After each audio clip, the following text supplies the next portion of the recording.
Dirihwo rairo vanogara mudirwo, dirwo raremba nje vanogara mudirwo, dirwo rairo vanogara mudirwo, dirwo raremba nje vanogara mudirwo, vakomana vanogara mudirwo, dirwo raremba nje vanogara mudirwo, musatambe navo vanogara mudirwo, oraremba nje vanogara mudirwo, dirwo ravakomana, dirwo raremba nje.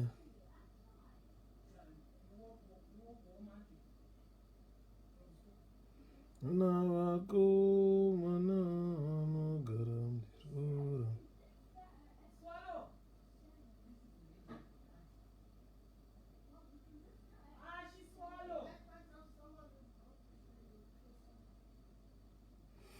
Ona dirihwo rairo vanogara mudirwo, dirwo raremba nje gara mudirwo, dirwo ravakomana, dirwo raremba nje ovakomana, dirwo raremba nje ona usatambe naye vanogara mudirwo, dirwo raremba nje vanogara mudirwo, dirwo ravakomana, dirwo raremba nje. Fochi Mangu, how are you Mangu? Zviri kufamba here. Regai nditi welcome, ladies and gentlemen. Let me welcome you here, and we want to talk about the coming election. Murise mkoma Shakespeare zviri kufamba here.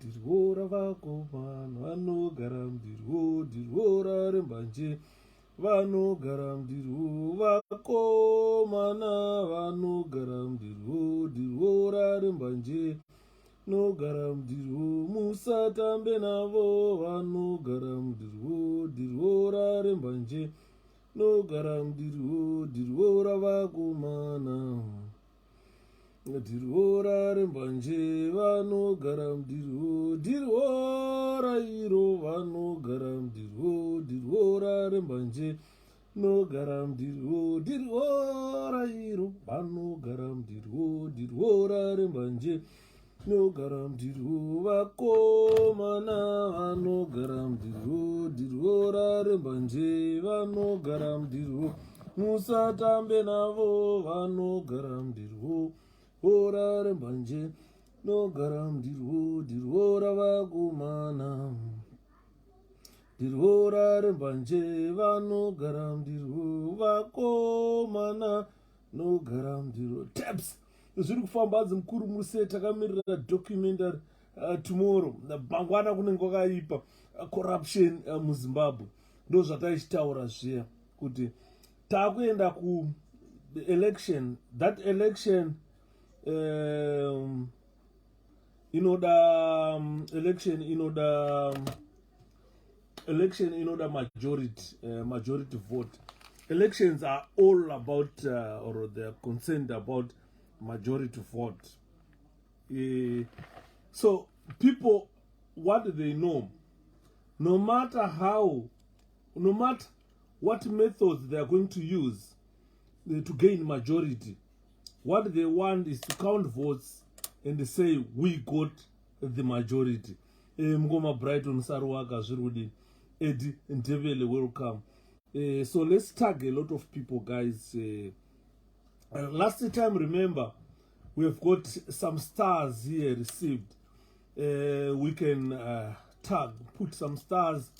Tibatsirikane panyaya dzekuzobhadhara internet and so forth. So tikaita mastars zvinenge zvichifamba, zviri kufamba semazano akutanga kuvhumuka oga documentary mangwana.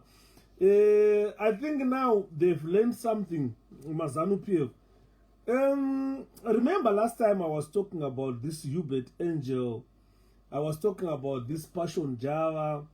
You know, Zimbabwe is a country that has been placed under targeted sanctions. We've got people like Passion Java. They fly at will from Zimbabwe to America, back to Zimbabwe. They've got access to Zimbabwe President Mnangagwa, and they've got access to whatever they want in government. Mr. Yuda, Gogadini, Masquerade, Maibongi, I'm world general, should he say, Atete Loveness, Magadi.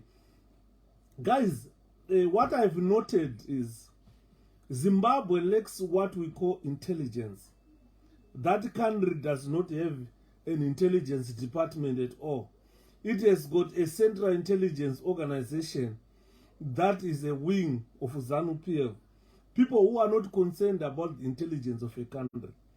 I wouldn't allow or I wouldn't let someone like Passion Java, someone like Hubert Angel, as I know them, as I understand them.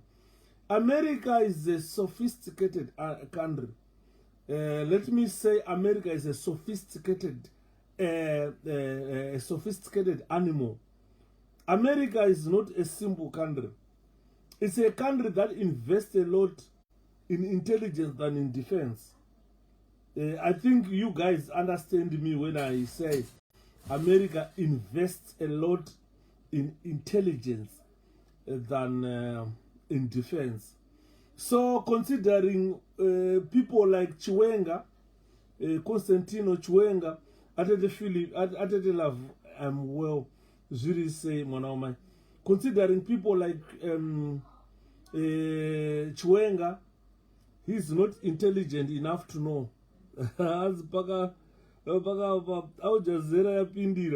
Yeah, this is what I'm saying, Nkoma Robisawi, that if we look at the setup as ZANU-PF, it's a communist setup. It's a communism throughout. So they don't invest in intelligence. This is what I've always told Zimbabweans, that guys, wait and see ZANU-PF crumbling. During Robert Mugabe, he was a bit clever, Mugabe, as compared to the lot that we have today masquerading as ZANU-PF. This Lacoste, they never invested in intelligence. Zuri say missionary, Zuri Famber. So if you look at, last time I posted a picture on Facebook about the Ukraine president. And I said, look, Ukraine president, wherever he goes, he just take with him 3 bodyguards. 3 bodyguards. He does not take the whole lot. If you look at Emmerson Mnangagwa, even if he goes for heroes celebrations, he goes around Zimbabwe campaigning. He has got a brigade of presidential guard. He has got a brigade of central intelligence people. If you look around his inner core security, Mnangagwa is probably about 50 people around him at one time. That shows us that ZANU-PF and the Zimbabwe government, they don't invest in intelligence. They invest in security, not intelligence. If they invested in intelligence, I don't think Mnangagwa would require 100,000 or would require 50 people around him at one go, at one moment. Because if it means Mnangagwa is to be assassinated, he can be sniped whilst he is amongst those 50 people. Because I don't know what they call intelligence when they say Central Intelligence Organization, which deploys about 50 operatives as INACO president, as close security for the president, or INACO for the president. And your president is wearing a scarf around, which identifies him out of all those people. It's not camouflaging him. No. He has got something that can distinguish him from the rest. If you look at his inner core security, they are very stupid people. Every part of Mnangagwa security is wearing a red tie, a white shirt, probably a navy blue suit. And we call those people intelligence people who surround Mnangagwa. 50 of them at one go. This is why I posted the difference between Emmerson Mnangagwa's security, inner core security, and Zelensky's inner core security. Zelensky goes around with 3 people. He doesn't go around with the 50 people. Mnangagwa, every time he goes for hero celebrations, whatever, if you look around him, he's got 50 plus people around him. That shows that Mnangagwa lacks intelligence. Zimbabwe does not invest in any intelligence. Victor Musiwa Zurize as Taura Mukoma, during Mugabe's time, State House was not his place to visit. Yes, that's another issue. Mukoma Shakespeare, that if you look at Emmerson Mnangagwa's security or intelligence today, any Jack and Jill will go and meet him in the State House. Then they say they've got intelligence. Right? I want you to believe me. Zoro Ragasenga. Zviri sei mori gold base. Zviri kufamba. Musoro wakatakura ndo chokwadi. I want people to open their eyes and see that please don't mess up with America. America invests in intelligence. They invest more money in intelligence rather than in security. As I am telling you today, Americans are at an advanced stage when they look at Ukraine-Russian war. I was debating with someone per group. I think that Russia has got nuclear bombs enough to destroy the world. Believe me, those nuclear bombs, Russia will never throw one to any continent. People were saying, Russia can do it. Believe me, Russia cannot throw one nuclear bomb even across an ocean to go and bomb America. That will never happen. Saka today, I'm sharing a report in Iceland. Russia has America has deployed kandege kaiswa ku Iceland kanonzi kandege kekunzi nyika yakuparara kandege kanonzi nyika yakuparara kaiswa na America ku Iceland. That ndege is enough to detect any nuclear bomb that will be thrown from Russia going wherever it will go, and activate a defense mechanism that will make sure that any nuclear bomb rooted on Russia will burst in Russia. So Russia will destroy itself rather than destroy any country, any other country in the world, any other continent in the world, not the whole world alone. Russia has got no capacity to destroy the whole world, because the Russians, what they think it's intelligence. No, it's not intelligence, it's security. If you look at Mnangagwa's government, it invests in security. This is why you see he surrounds himself with nonsense. 50 people around him that cannot stop him being assassinated. If anyone wants to assassinate Emmerson Mnangagwa. If you look at White Seat bombing, one grenade was thrown to him. And I don't think that grenade aimed to eliminate him. It aimed to assassinate Constantino Chiwenga, because he's the person who had helped the coup. So Mnangagwa does not feel does not feel secure when he's around Gouver. He knows Gouver can turn around and do another coup. You understand? So that grenade was not aimed at Mnangagwa. This is why you see he was never scratched with that grenade. It killed innocent people. It killed the security part.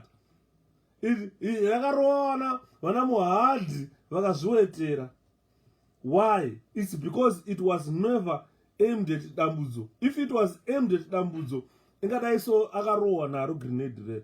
Hakuna para impotsa. You understand what I mean? So if you look at the setup where, if you look at Mnangagwa moving in Zimbabwe from one place to another, campaigning or whatever he does, he surrounds himself with rubbish. And that deadwood cannot stop an assassination attempt. Because when people think of assassinating him, they are not going to throw grenades like what they did last time. That was never an attempt to assassinate Mnangagwa. But it was an attempt to try and eliminate Constantino Chiwenga. Mukanya vakapusa. Ndo vakanga vakurohwa negrenade ready. But ngoti Mukanya munhu akadzungaira, munhu asingaone. And on. This is why we say one of the penalties for refusing to vote or for refusing to participate in politics, you end up being governed by your inferiors. Zimbabwe has got an inferior as a vice president. You understand? Who was targeted by a grenade. And that grenade should have hit him. Dean. Guys, I'm just opening your eyes to try and see what I'm seeing. You understand? What I'm seeing. What analysis I've done to try and look at the scenario in Zimbabwe where a president surrounds himself with the deadwood and the things that stops him being assassinated. He clearly identifies himself as the leader of any group that will be working. Kana Mumunda, kana Vairozi, kana Kupi, anenga ane scarf. And that scarf is a sign of gangsterism. Gangsterism. I'm not going to go a word denotes gangsterism, but I believe there is a word known as gangsterism. Saka here is like a gang leader. We've got 16 people here. We have got some stars which need to be enabled by you guys. Please, let's throw the stars, because I've got an interesting presentation tonight, so that everybody after this presentation, even if you tag a lot of people, I want you to open your eyes and see what I'm seeing. Zuri say Jaravan, Zuru Famber, Vincent Manasa, Monoma, Zuru Ndaga Simba. I'm opening your eyes, guys. I want you to see something. Don't mess up with countries like America. They don't call those countries superpowers for nothing. America is a country that pays people to think. Zimbabwe has got one person, Anofunga. But that person is underutilized. That's where about it. As Mascara say, Mr. Jews, you'd. Chirize chan. Tarsanda kapfeka gumbezi mwana uma. Kwakaipa ndakapfeka gumbezi. Saka unoziva kuti ndogara ndichitaurira vanhu. We've got munhu anofunga one muZimbabwe. Professor Jonathan Moore. He's one of vanhu bigger in terms of thinking. But he's just an underutilized man. And the reason why he is underutilized in our country, vanenge vakazozvibata vanezanu-PF kuti he is the supplier weinformation kumacountries akada sana America achishandira CIA. You understand what I mean? Saka is suspected to be one person who supplied information about Zimbabwe government to the CIA. Probably this is why Mnangagwa just discarded him or wanted to kill him.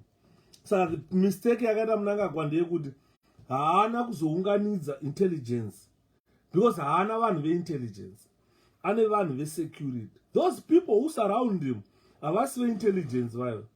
Kana ndiri intelligence officer, why should I surround the president? That's not where my duty is.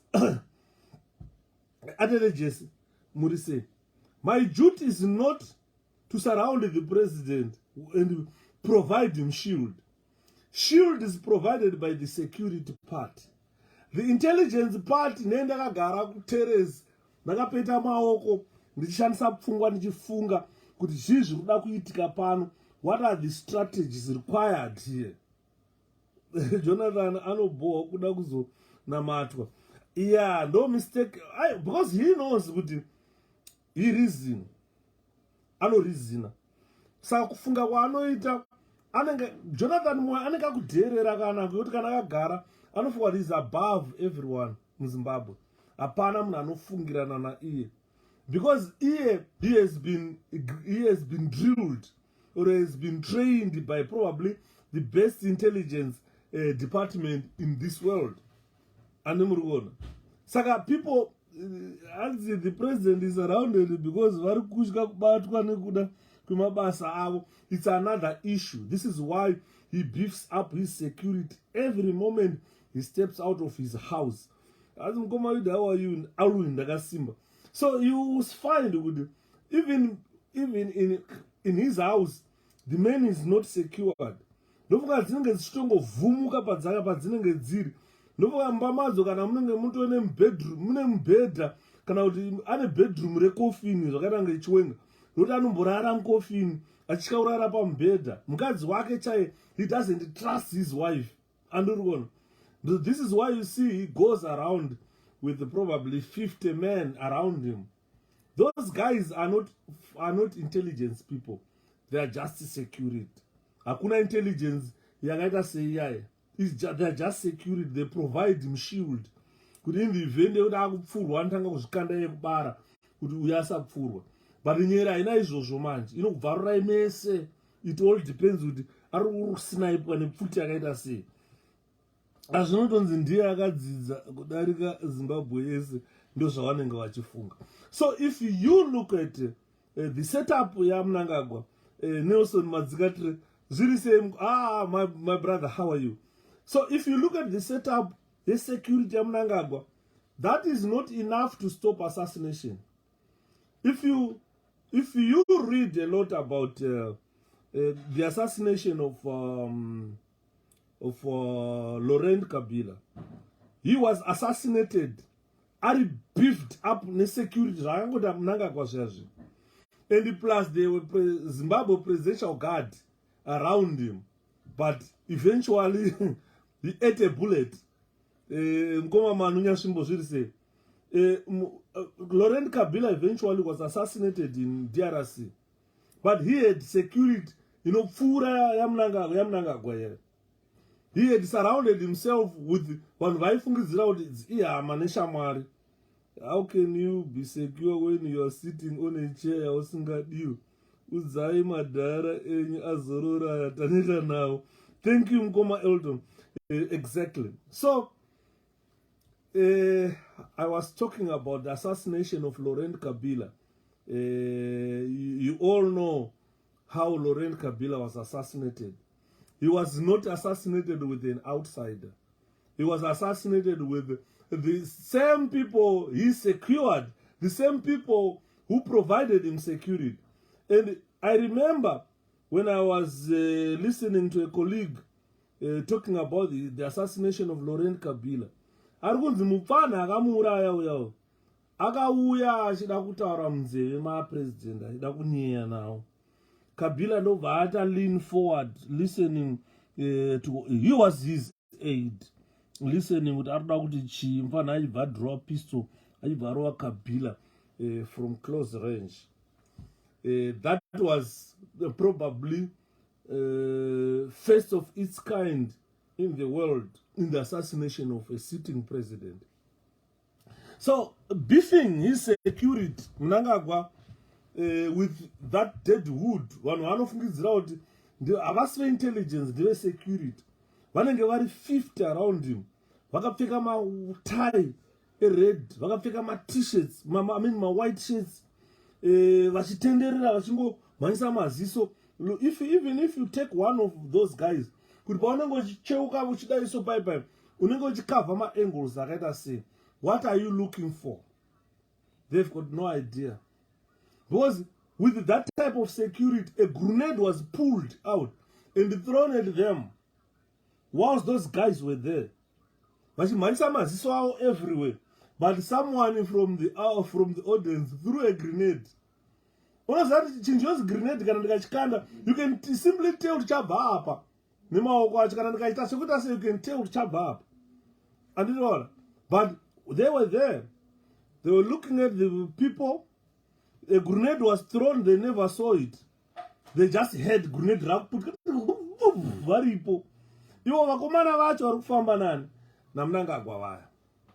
So what I'm saying is, he is not intelligent enough to know that kuisa scarf muuro uri among vanhu vasina mascarf automatically kana ndikaenda 2000 kilometers 2000 meters with pfuti yakada se nganingotaura pfuti iri simbu yamunoziva mese 303 rifle. If I go 2 kilometers with a 303 rifle in a telescope, nemunhu ane scarf ndinongoema just below the broader part of his body at 2 kilometers with a 303 rifle, inomurova. Anorohwa zviri smart, zviri clean.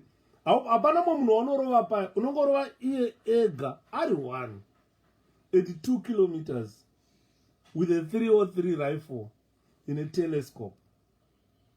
And for them, vafana vaya vari paipa, hapana anenge ari kuouter core ye 2 kilometers. Hapana. Ndisaka chitata havana intelligence vanhu vaya. Hanzi haana inini zanu ndaimaga pasi nekudenga. I know. So what I'm saying is, I am giving scenarios to say Zimbabwe lacks intelligence.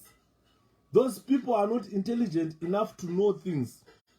They mess around with countries like America. America is not a country that you can mess around with. If you look at the dictators who had balls, steel balls, they were grounded by the Americans.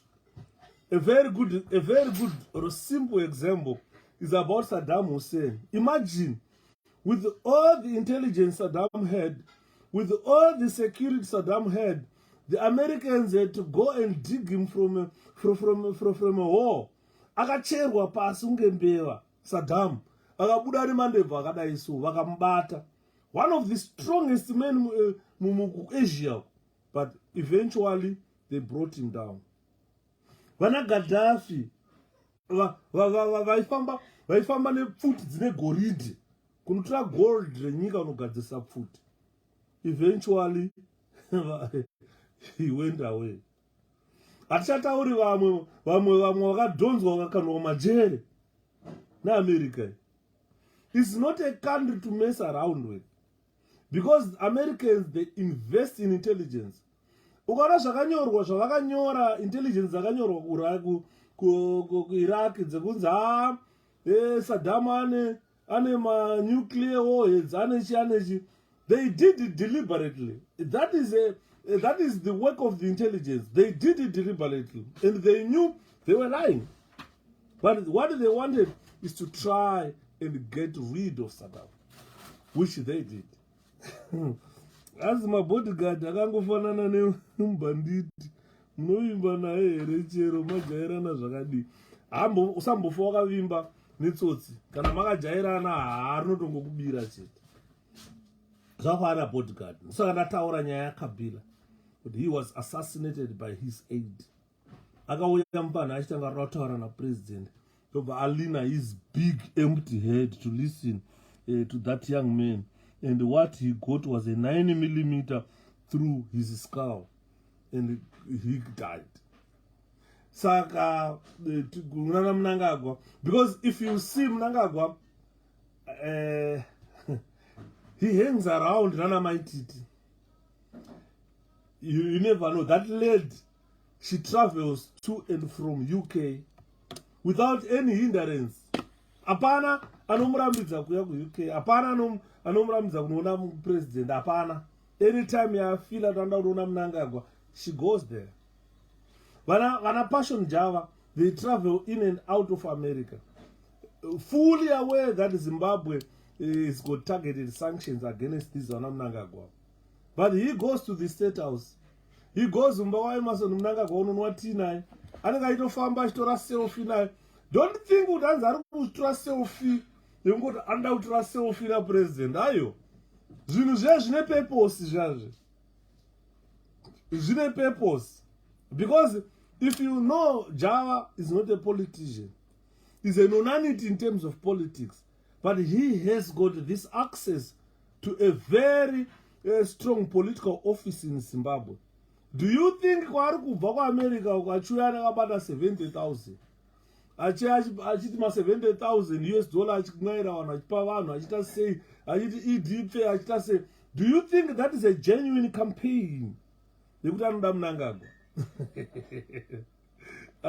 Ndakambobvunza munhu wezanu ndikati, how much do you trust that gentleman wamuti Passion Java? No, Mnangagwa cannot travel to America. No, he can't. Unless on crucial meetings that Americans would allow. But Java goes to Mnangagwa. Do everything na Mnangagwa zvaanoda. Travel to America, to and from America. Anodzoka nhasi anouya nemotikari kati mangwana ane chakati mangwana aita zvakati zvaanoda.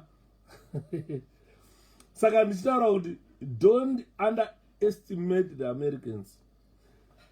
Chitarisai muone zvatotaura zviya zviya. Pakaenda Hubert Angel ndakaseka ndikati alright, is a pastor. Zvikanzi the pastor ndikati alright, that's fine. Ndikaiti mboona kuti zvosvika kupi. Mangwana tiri kuona documentary Al Jazeera. Kanonzi kaharumutasa kamukadzi kaika. Kari sponsored nema-Americans kaharumutasa kaika. Kakari ka-journalist ke-Al Jazeera. Al Jazeera ine ma-shares. America ine ma-shares mu-Al Jazeera. As Mkoma Yuda, I'm seeing is wisely for Triple C to boycott this election because right now Chamisa is not allowed to campaign. I'm going to talk about boycotting that election, which to me I don't think it's a good idea. Mkoma Shakespeare. I'm going to touch about boycotting of election. I'm going to touch about it. So what I was just talking about, documentary, and check a time, I did not check a time, but we are ready for it because makaundurwa vanhu memwe. Ndopaona intelligence America munenge muchiti makangwara musina kungwara. Zimbabwe lacks intelligence. Zimbabwe lacks intelligence. Tiri kuratidza pai tiri kuratidzwa kunzi hamuna intelligence. Those people vainzi they were filmed vasingazive. Aivafirima ndiani? Aivafirima ndiani? Kayuben Angel kakatoronga tsoro dzake nekudhara pamwe kuda kakatotiza kakatobhadharwa kakatotiza.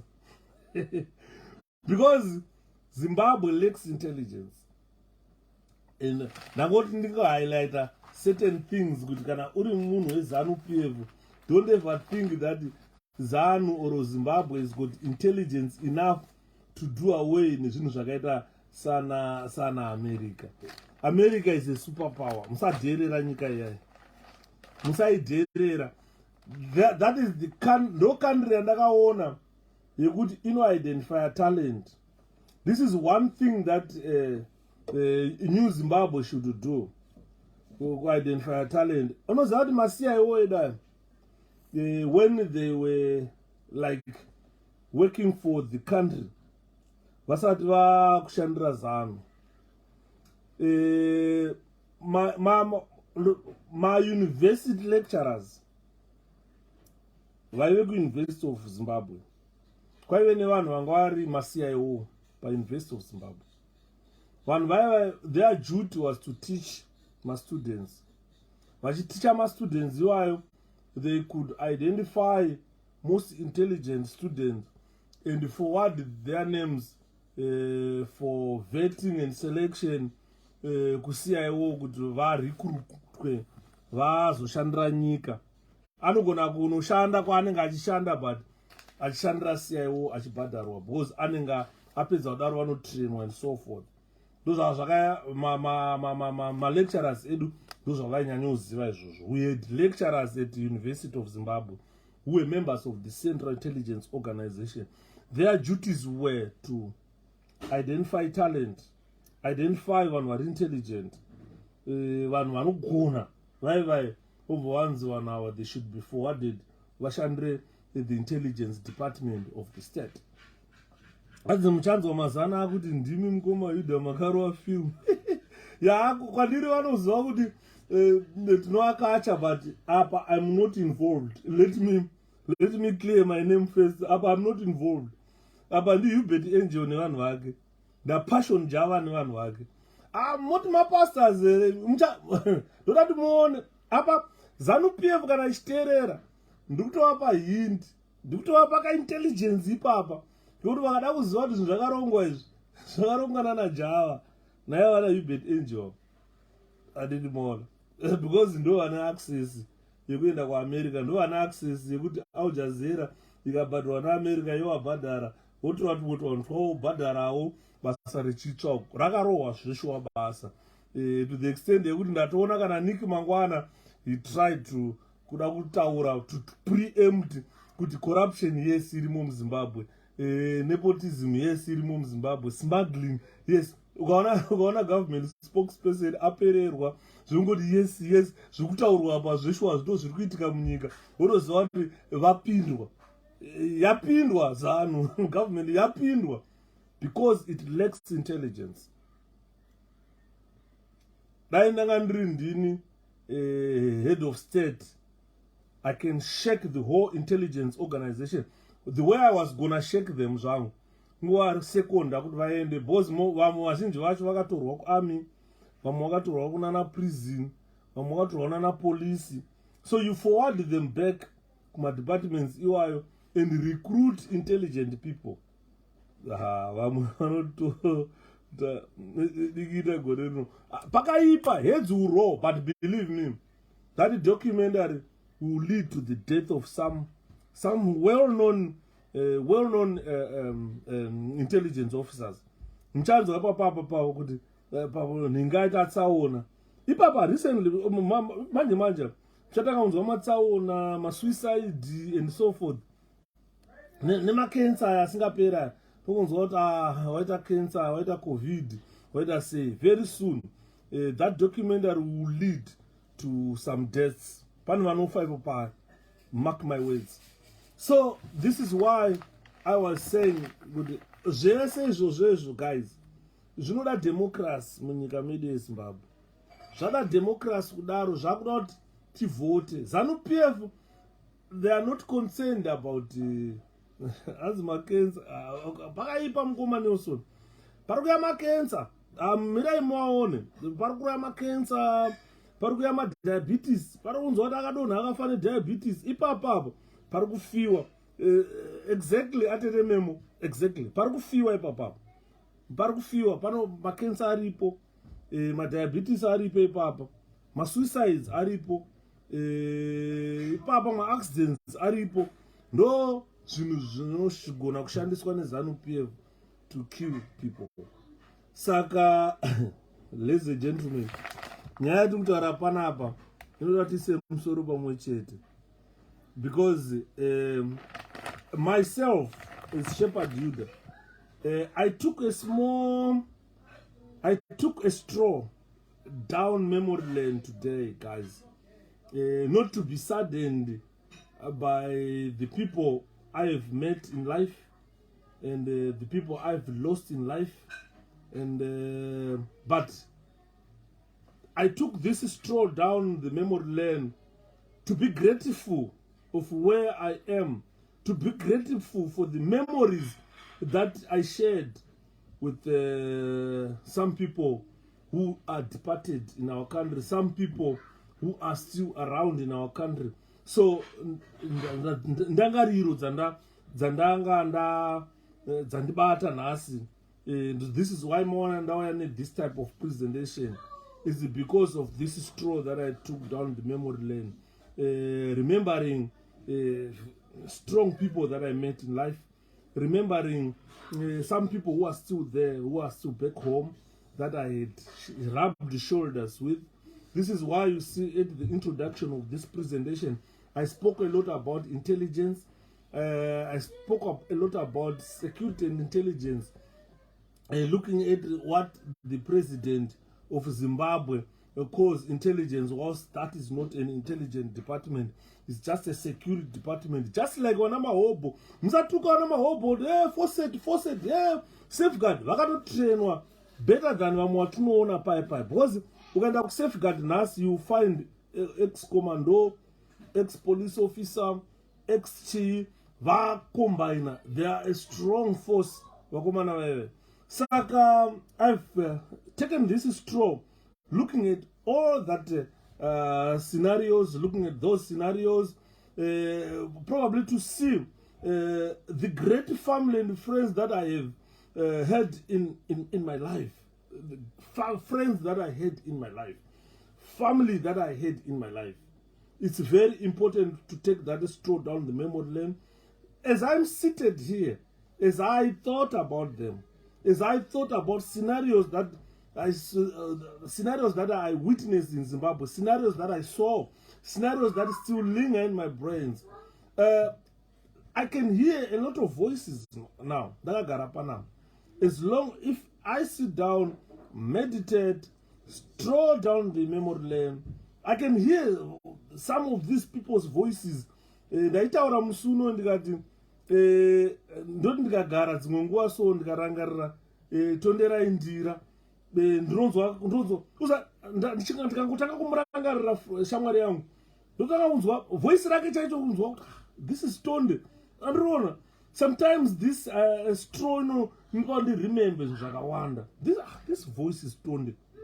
This voice is Tonde, my friend. Andinoona saka my voices, my faces, I've got, my mom died. Kandagara so ndikangotanga kuita stroll down this memory lane, I can hear voice rao. No voice ra mai wangu, sweet voice, mom's sweet voice. You know, sometimes I'm thankful to God for giving us this memory to remember certain things and hear these voices, some voices of encouragement. Ndogara nchitaurira vanhu kuti my last days angu ndina Tonde. Taienda kumusha kuobva because Tonde aivaka imba yake, saka takatakura ari maasbestos ataenda nawo kuobva kuti tunosiya kumusha. Saka takasvika pashopu tikaburisa maasbestos edu tikamasiya ipapo tikafamba netsoka tichienda kumba kwavo kuobva kuti tunotaurira vakomana vasunge mombe vaindotakura maasbestos iwayo. We spoke a lot on our way tichienda kumba kwana Tonde. He was so upbeat with the shepherd. I'm imagining patosvika kumusha kwedu, my father seeing you and ndichivataurira kuti daddy, this is my friend and so forth. So touching. As in Koma Yuda, you are talking about cancer. We are worried about our change champion leader Chamisa. Is he safe from being cancered by what? Yeah, to Zimbabwe, it's difficult to treat President Chamisa is safe. But let's just pray for him. I always pray for him. Every time I kneel down, Lord God, he's the last hope of this country. Please, can you take care of him? So we cannot conclude that he is safe. Because I'm talking of intelligence. I'm talking of intelligence here. I'm not talking of security. If you look at President Chamisa, most of the time he has got his security around him. But those people are not, they are not intelligent people. I'm not saying intelligence. No. They are not intelligence strategists. People who really know what's the next move we can do. Bye vanogona block out president vasabhorise vanhu, president vasapfurwe, president vasaite sei, providing security. Security and intelligence are two different things. If you go to a country that values security, you will find vanamnangagwa vachifamba a brigade nema RPK. No one is safe with the ZANU-PF, definitely. vachifamba nemarapike, that is security part. But when we go to intelligence part, ndo paane nyaya. Saka murikuona, if today we talk about the death of Mdara Richard Morgan Tsvangirai, the poisoning of President Richard Morgan Tsvangirai. If we look at kuti Mdara kubva pakashaika Mai Susan, kuti chii chakazoitika from there kusvika Mdara afe, pane a lot of stories being talked about, a lot of issues being raised by people. But what lacked Pai ndakamboraisa issue yacho kudhara, but hapana munhu ainditeerera. It was issue intelligence. We don't talk about security. Security is everywhere. The doors are locked, it's security. The alarms are there, it's security. The cameras are there outside, watching outside. That is security. But when it comes to intelligence, it's the analysis of security to bring to light where are we lacking, then put security. And imruon. Saka sometimes a leader, another one with intelligence around him, which analyze the security, which sila ma loopholes. Kunzi pangaita loophole zvakati sezvamataura pataurwa nyaya ndibata panapa yekuti is our president safe from cancer? That question can be answered nevanhu veintelligence. It cannot be answered nevanhu vesecurity. But security cannot guard against cancer. Kana president chamisa, kana whoever anenge akunzi akurwara necancer, you can't guard against that. But security will analyze, intelligence will analyze this security and see kuti kana iri cancer iri kupinda mumiviri mavo inenge ichipinzwa nepapi, iri kupinzwa nani. What do we need to do to stop that cancer from manifesting? Tinenge tavanhu veintelligence, because we analyze security and find intelligence. Ndosaka manda achitaura ndikati Mnangagwa vanhu vanofamba navo vachifunga kuti vanomupreventa if he wants to be assassinated. Unochaya kuziva kuti vanhu vaive ndevei. What are they for? What are they for?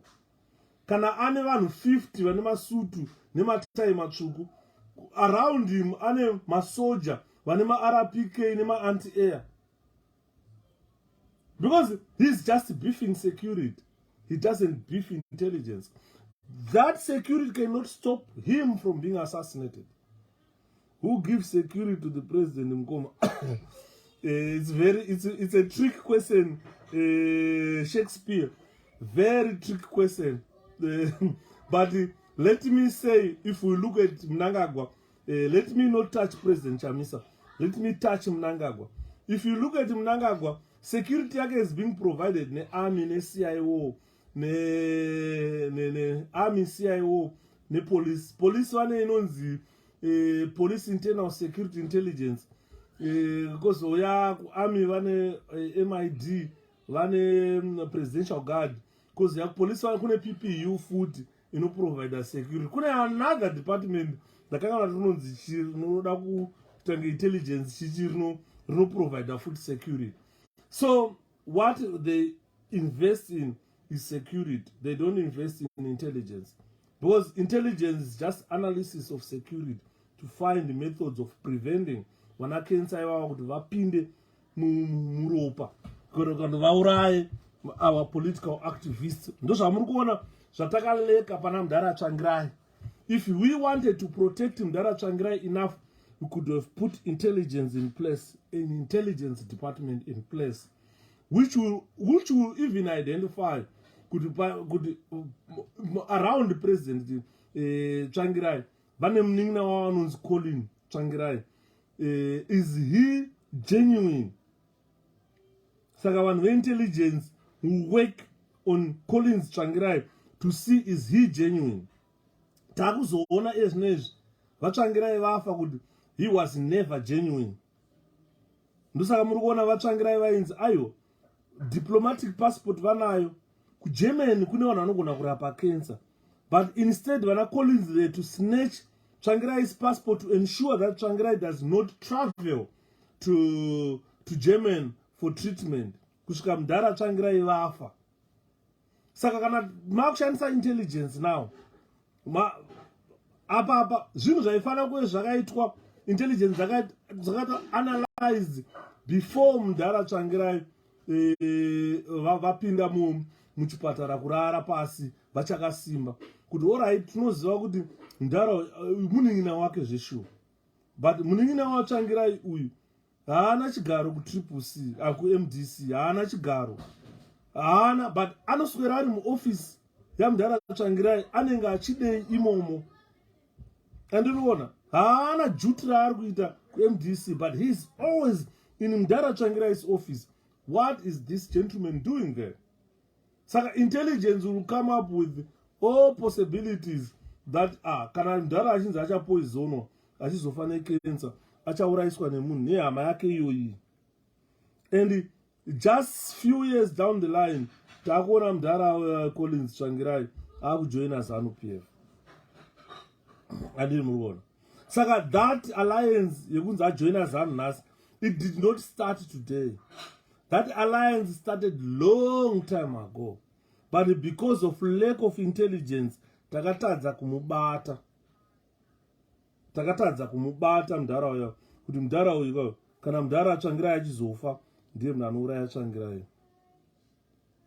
Ande murikuona nhasi because Elizabeth Tsvangirai vanhu vaimuziva baba vake vachinzi meya kuchitungwiza ari munhu weZANU-PF, ndiye akuhamiwa manje kuti uyu ndiye akapoizona Tsvangirai.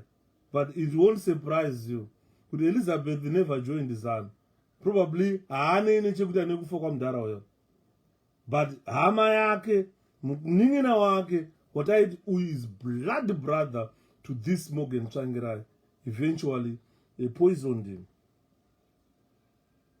And I'm not saying he was poisoned by his young brother, no.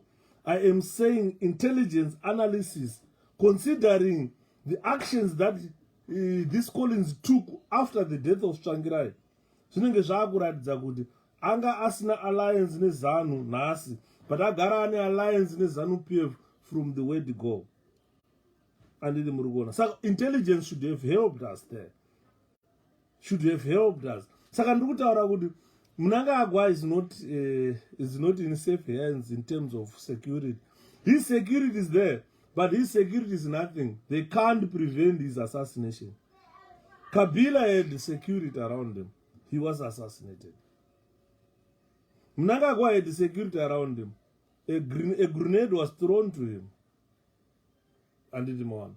Saka izo zvezvo ma security breaches akadaro can lead intelligence people to go down on the drawing board and do an analysis.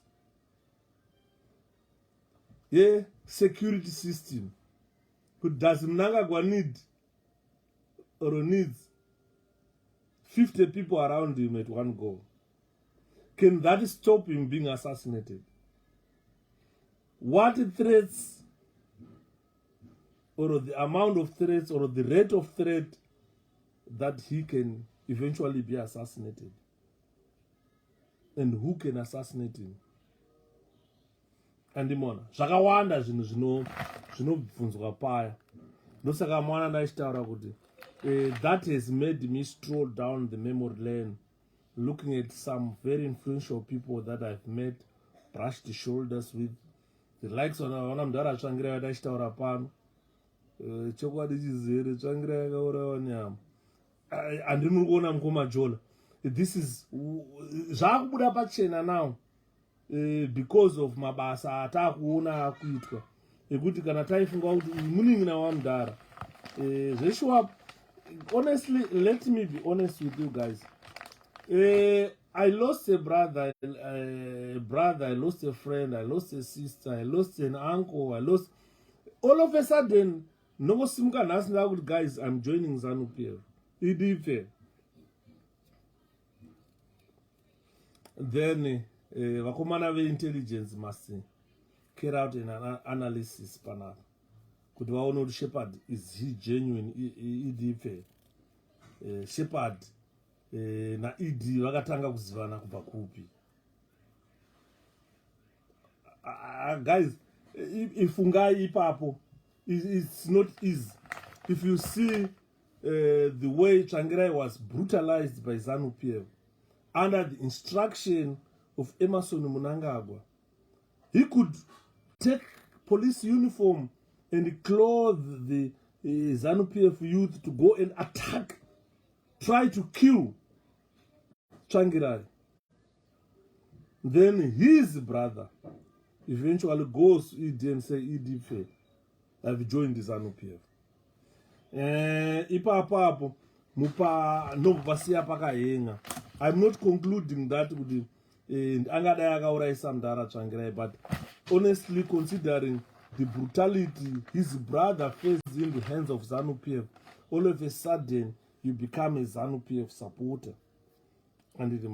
So I've strolled down this great memory lane, trying to think, guys, good.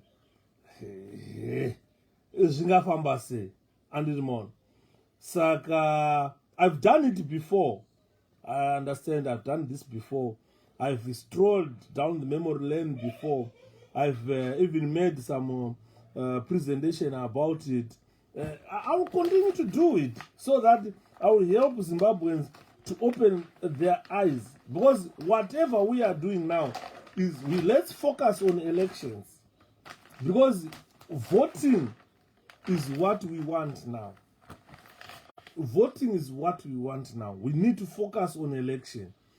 The ultimate result is the one that will count. The final result is the one that will count. That will tell you if you have got majority or you don't have majority. In Zimbabwe, they don't care how you got those figures.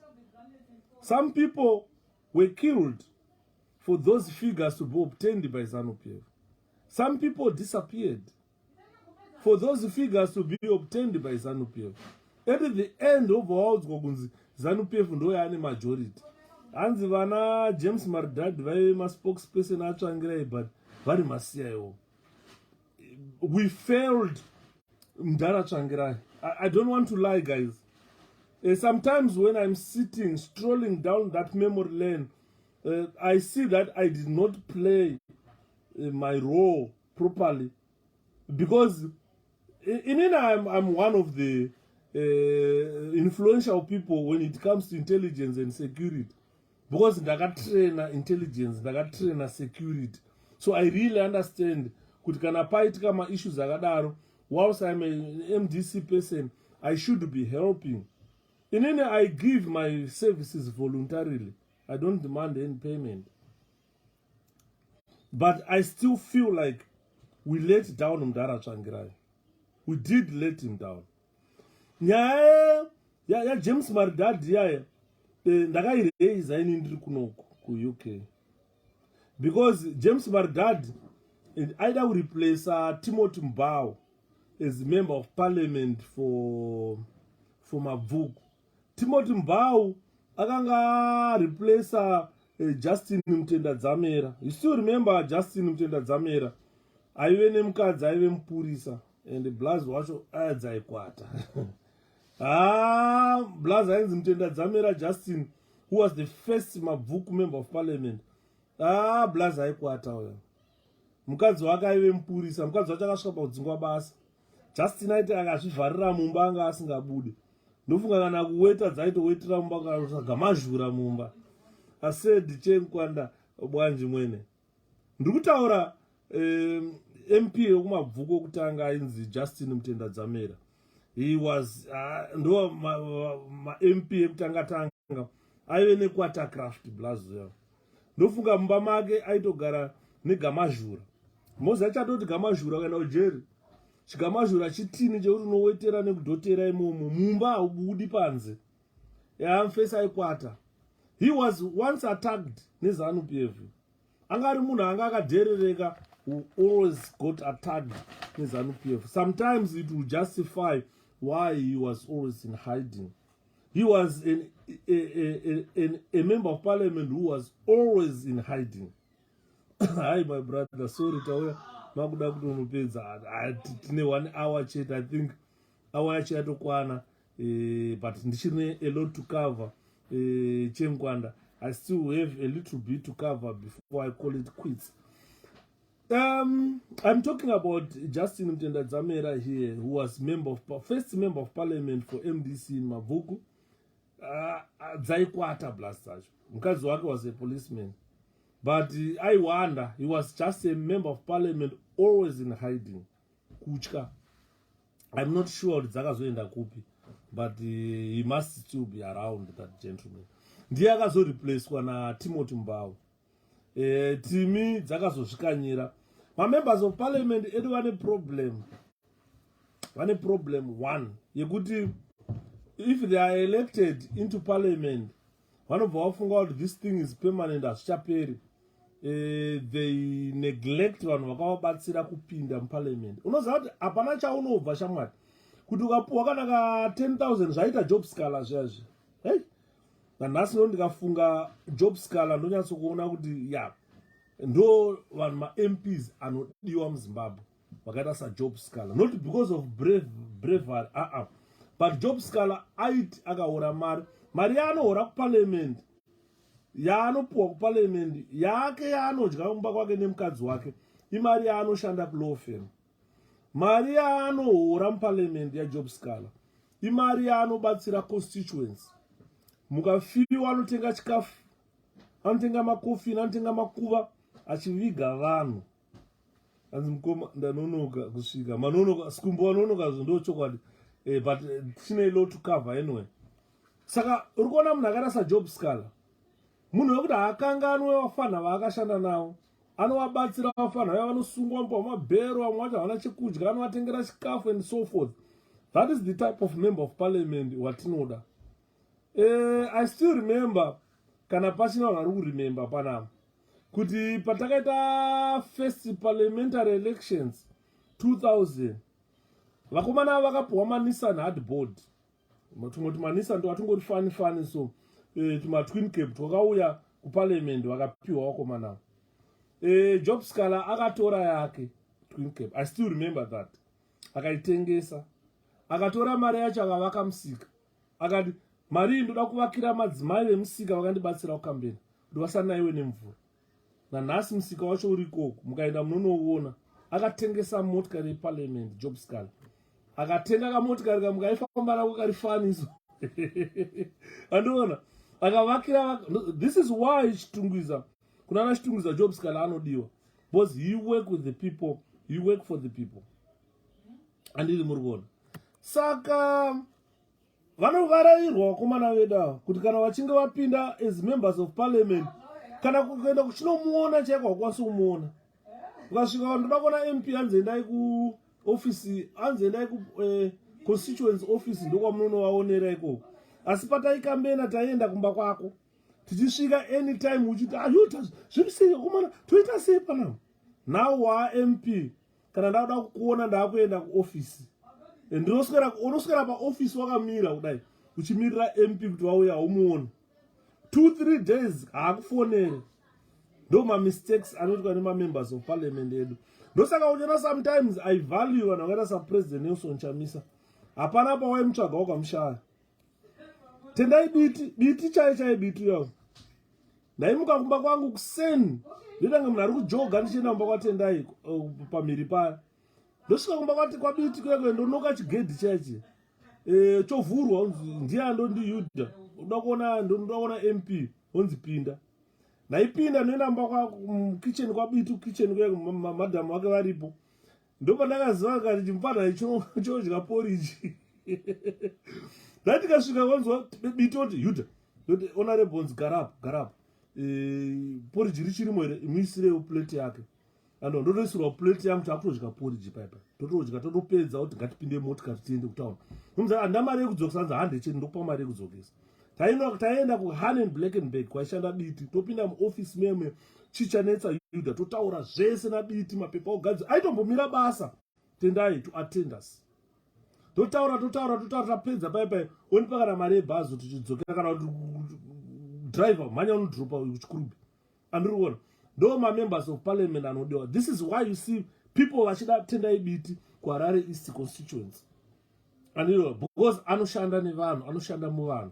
Job Scala anoshanda nevanhu, anoshanda muvanhu.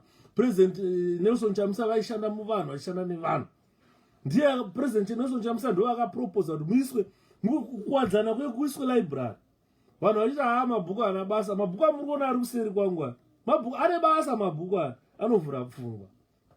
Saka you find kuti nyaya dzatiri kutaura panapa is strolling down the memory lane, thinking about some people vandakasangana navo in life, how useful they are.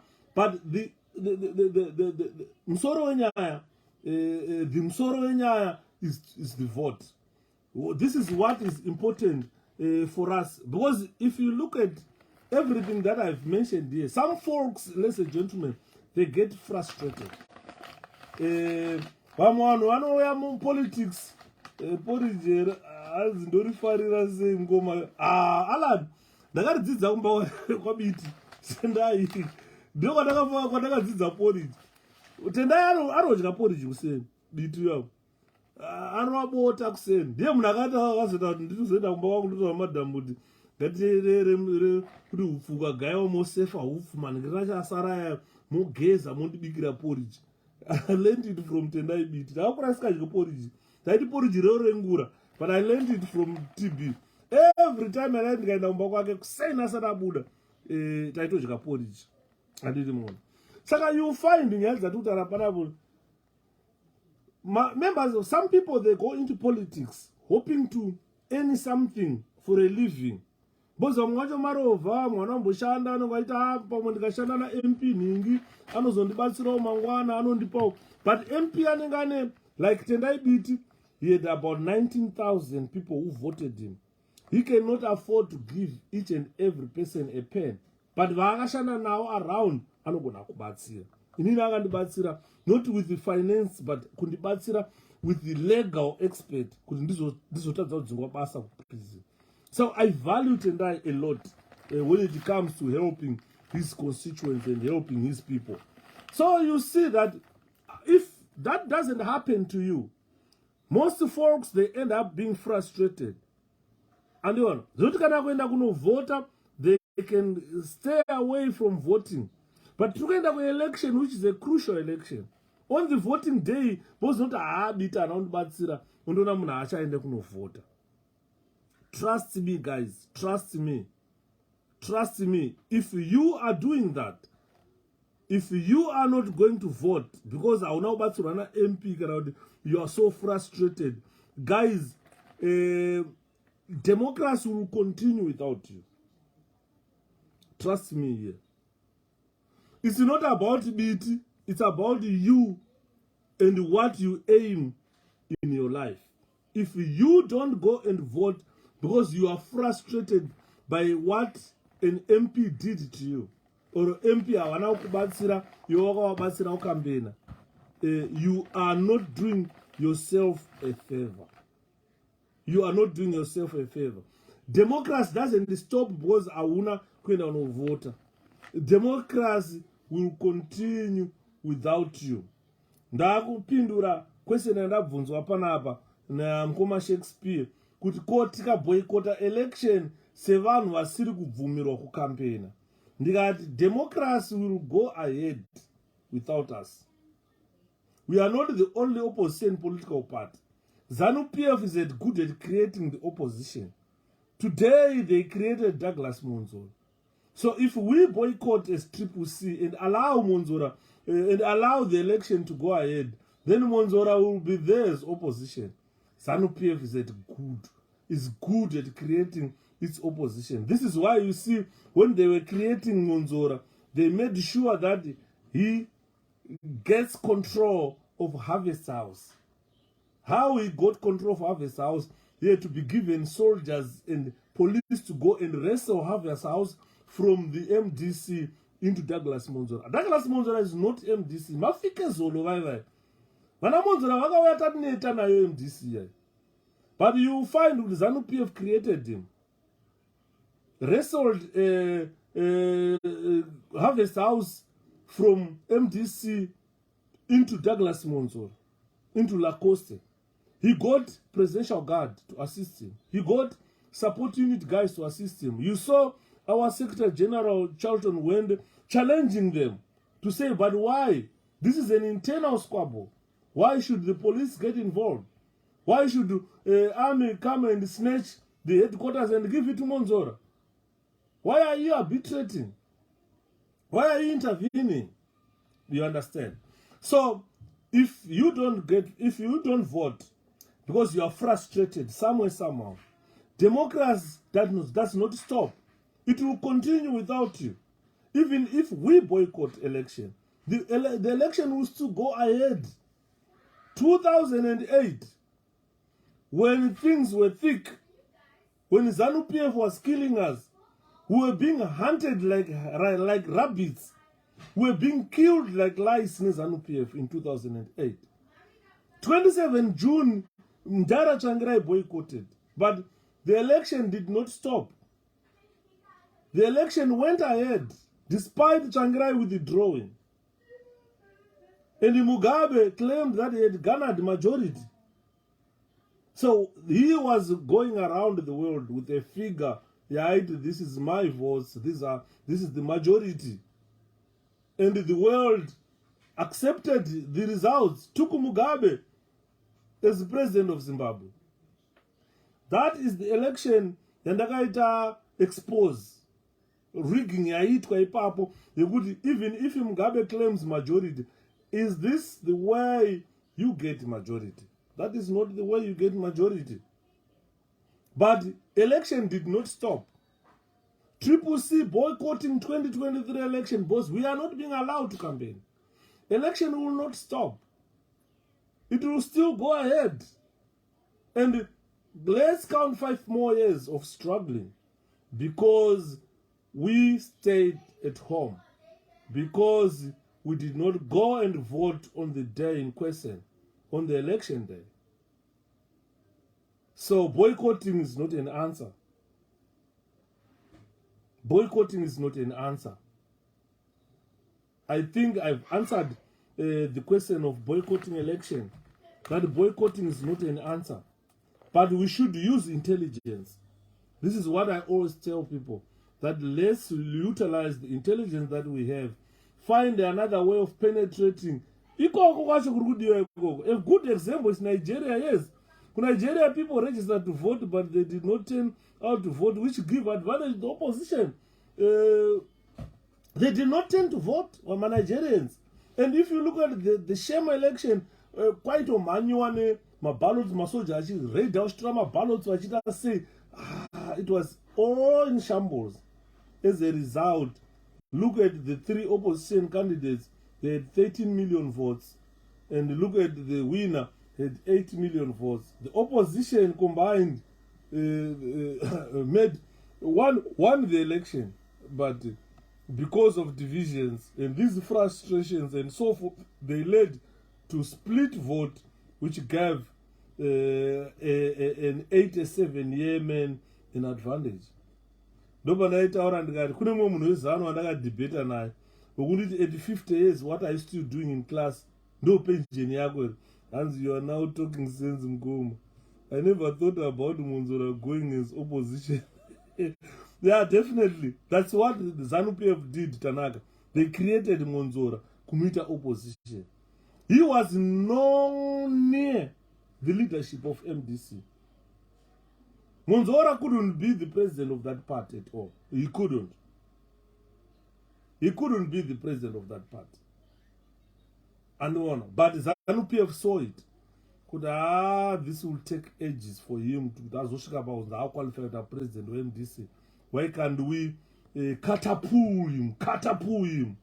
Trying to send him stars in the Ukangano password. No problem, James Kwanda. No problem. You see what we mean here, guys. ZANU-PF catapult Monzora to be president of MDC. But I'm glad that the majority saw what we saw and they have denied Kuti Monzora as a leader of the MDC. Even Vanamashumba watakasiya vachiti shauda vachiti chamisa mwana mdika zoita sei vese vainana kupe.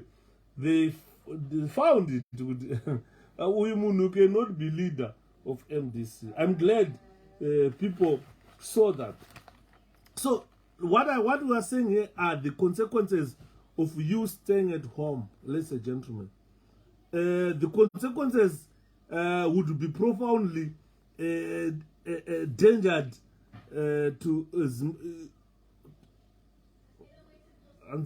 all right. What I'm saying is the consequences of you staying home would be profoundly dangerous to Zimbabwe as a country and to our democracy. If you think of staying home, that is very dangerous to our democracy. It's better to go and cast your vote. Kana ichirigwa, yorigwa uripo wakasta vote yako. But what we are saying is, kubirwa kurigwa, hunge tatadza kuprotecta vote. Because kana wavota iwo unomira panze kuti dakuti averengwe ndiripo ndakuona results acho. No one will rig your vote. Because unenge wakamira apo uchinyatsoona kuti iro ballot rere iro ngarichivhurwa ndoda kuriona. Rovhurwa roverengwa wotakura results aripo. Kana madyiwa ipapo. Kana mahwina ipapo takura results ako, protect your vote. Andimona. Because boycotting is not an answer. The consequences of boycotting or the consequences of staying at home would be profoundly dangerous to democracy, profoundly dangerous to our country. Because you did not exercise your vote. And because voting is exercising of your patriotic duty as a Zimbabwean. So if you don't vote, you are the same. Roman, I told you are very unpatriotic. If you don't vote in an election, in a general election, when you are of the majority age, because voting is for free, registering is for free. You don't pay anything to register. As Douglas Ki Kemun. Thanks, Mgoma Gigi. So what we are saying is, registering to vote, you are not asked to pay anything. You are just asked for your time to go and register to vote, to go and check whether your name is in the voters' roll. It's for free. You don't pay anything. Because voting is an exercise of your patriotic duty. And your patriotic duty as a Zimbabwean is to go and vote. Exercise it. Apana chinokutadzisa kunovhota. Voting is free. You don't pay anything to go and vote. You don't pay anything to go and vote. You can't pay anything to go and vote, guys. So just go, register to vote, and vote. Ndakanzwa mupana toka achimba achitoka. Register to vote. Andinoona. Saka zvinhu zvatiri kuwirirana panapa kuti ngati mobilize hama dzedu neshamwari dzedu. Tivataurire kuti this is a free thing. Unongotora chitupa chako unoregister kuvhota. Waregister kuvhota, unenge wakunzi you have exercised your patriotic duty. Kwanza tichitaura kuti you are patriotic, tekechitaura munhu ari kunovhota kuti you are patriotic. You are a true Zimbabwean. Andinimona. Because if you participate in electing a government that will determine your future, you are patriotic. You are patriotic because you are allowing yourself to choose a government, to choose people who purport to take custody of your life. And imurgona. But naim koma triple C chatenderwa kukambena oro tosvika tosunungura senyika. As it stand, Chemkwanda, as it stand, my brother, I don't want to lie. We are already towards election. So we are not going to be allowed to campaign. Because already the elections are 2 months away or 3 months away. This is March, April, May, June. 3 months away. So there is no time. You campaign in 3 months. ZANU-PF has been campaigning for almost a year now. They've never been banned from campaigning. By now, ingadai taibvisa kwese kwatofungidzira kuti kunoda kuibva taibvisa in 3 months asara idzi taifanira kunopinda ikoko manje tango ndeipi muri right here ndeipi muri right here chete. So we have never been allowed to campaign as Triple C. Just 3 months into an election now, there is no time, no sufficient time. Our president can no longer cover ground that we wanted him to cover because we have been denied a right to campaign.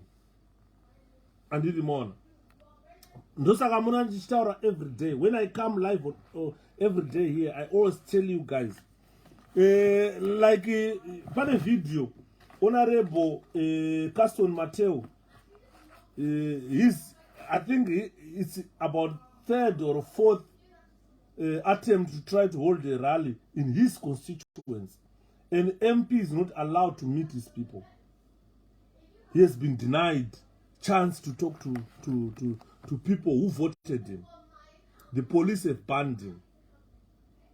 So we need now to put strategies in place. And ZANU-PF inoshandisa philosophical statements. Nothing will change. Mukachinja masoja anopindira nyika. Haingaende nevanhu vasina dikita. Ballot paper harina dikita. This time marmalade. Yes, thank you Mkoma Chichi. That is what exactly ZANU-PF is telling Zimbabweans. Nyika haingaende ne ballpoint pen. No, you know, and this is why you see they are banning you from campaigning. This is why you see they are dilly-dallying when you go to register to vote. Because they really know. If in Nyikadanga isingaende ne pen, they would just allow you to campaign. Vaingoti vasiye vacampaign vafana. Nyika vatori nyika ne ballpoint. But these people, they really know. Kuti 2008 nyika yakaenda. Vakatarisa vakaswa violence vakatanga kuuraya vanhu. Saka musafunga kuti vari stupid. My philosophical statements avanotaura aya is to try and frustrate you. But iwewe chizigaya wakagara manje kuti kana nyika ichinzi haitorwe neballpoint, why is it vari kurambidza vanhu kunocampaign? Why is it vari kubana Triple C? And thank you Yuda for educating people about the importance of voting. Some people take voting for granted. Yes, Mkoma Chale. No problem yatinayo. We have got unpatriotic people in Zimbabwe who take voting for granted. But they must know that voting is your patriotic duty. It's a duty. It's a duty. It's a duty. And voting is similar to cooking your food and eat. It's a patriotic duty. If you don't cook your food and eat, you starve, you die. So if you don't vote, you are allowing one to determine your future. And one very disorientated people who are now acquiring dementia. And one. So the ignorance of one voter, it will affect or it will impair the security of you all. The ignorance of one voter will impair the security of you all. If I don't go and vote, that will impair the security of the nation. If I go and vote ZANU-PF, I will be ignorant. Most ignorant people, they vote ZANU-PF.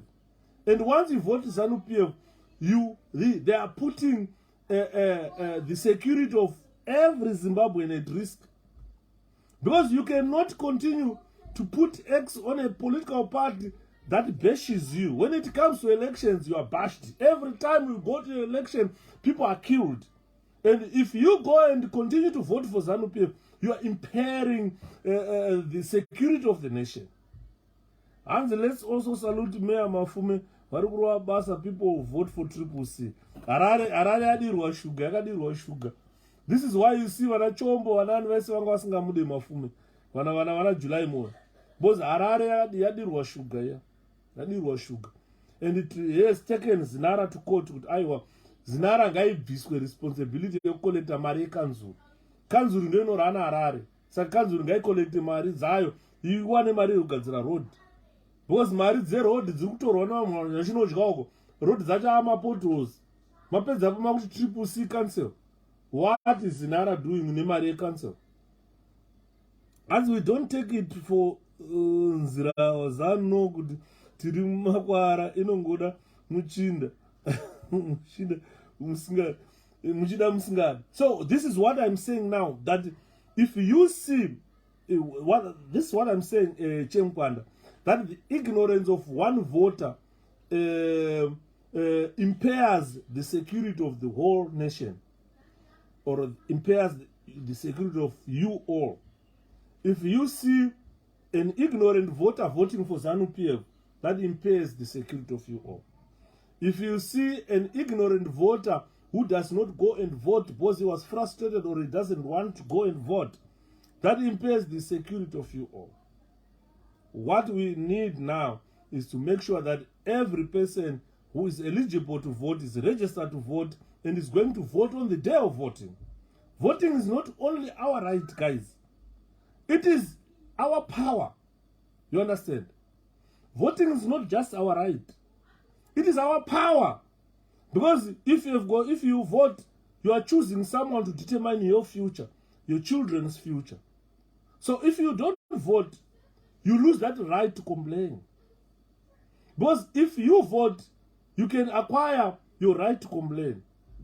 But if you don't vote, that right is automatically taken away.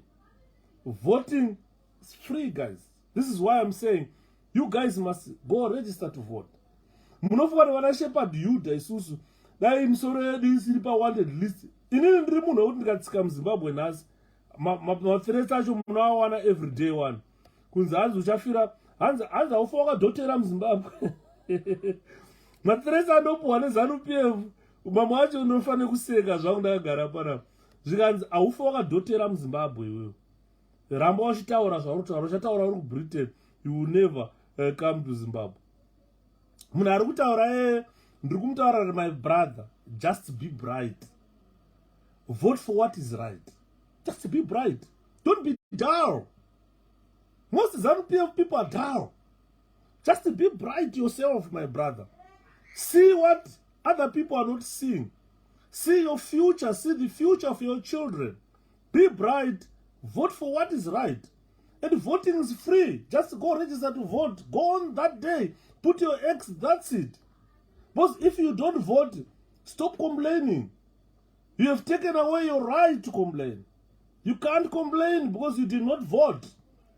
And so, folks, elected to make decisions about your daily lives, folks elected to make decisions about when you should enjoy life, where you should enjoy life.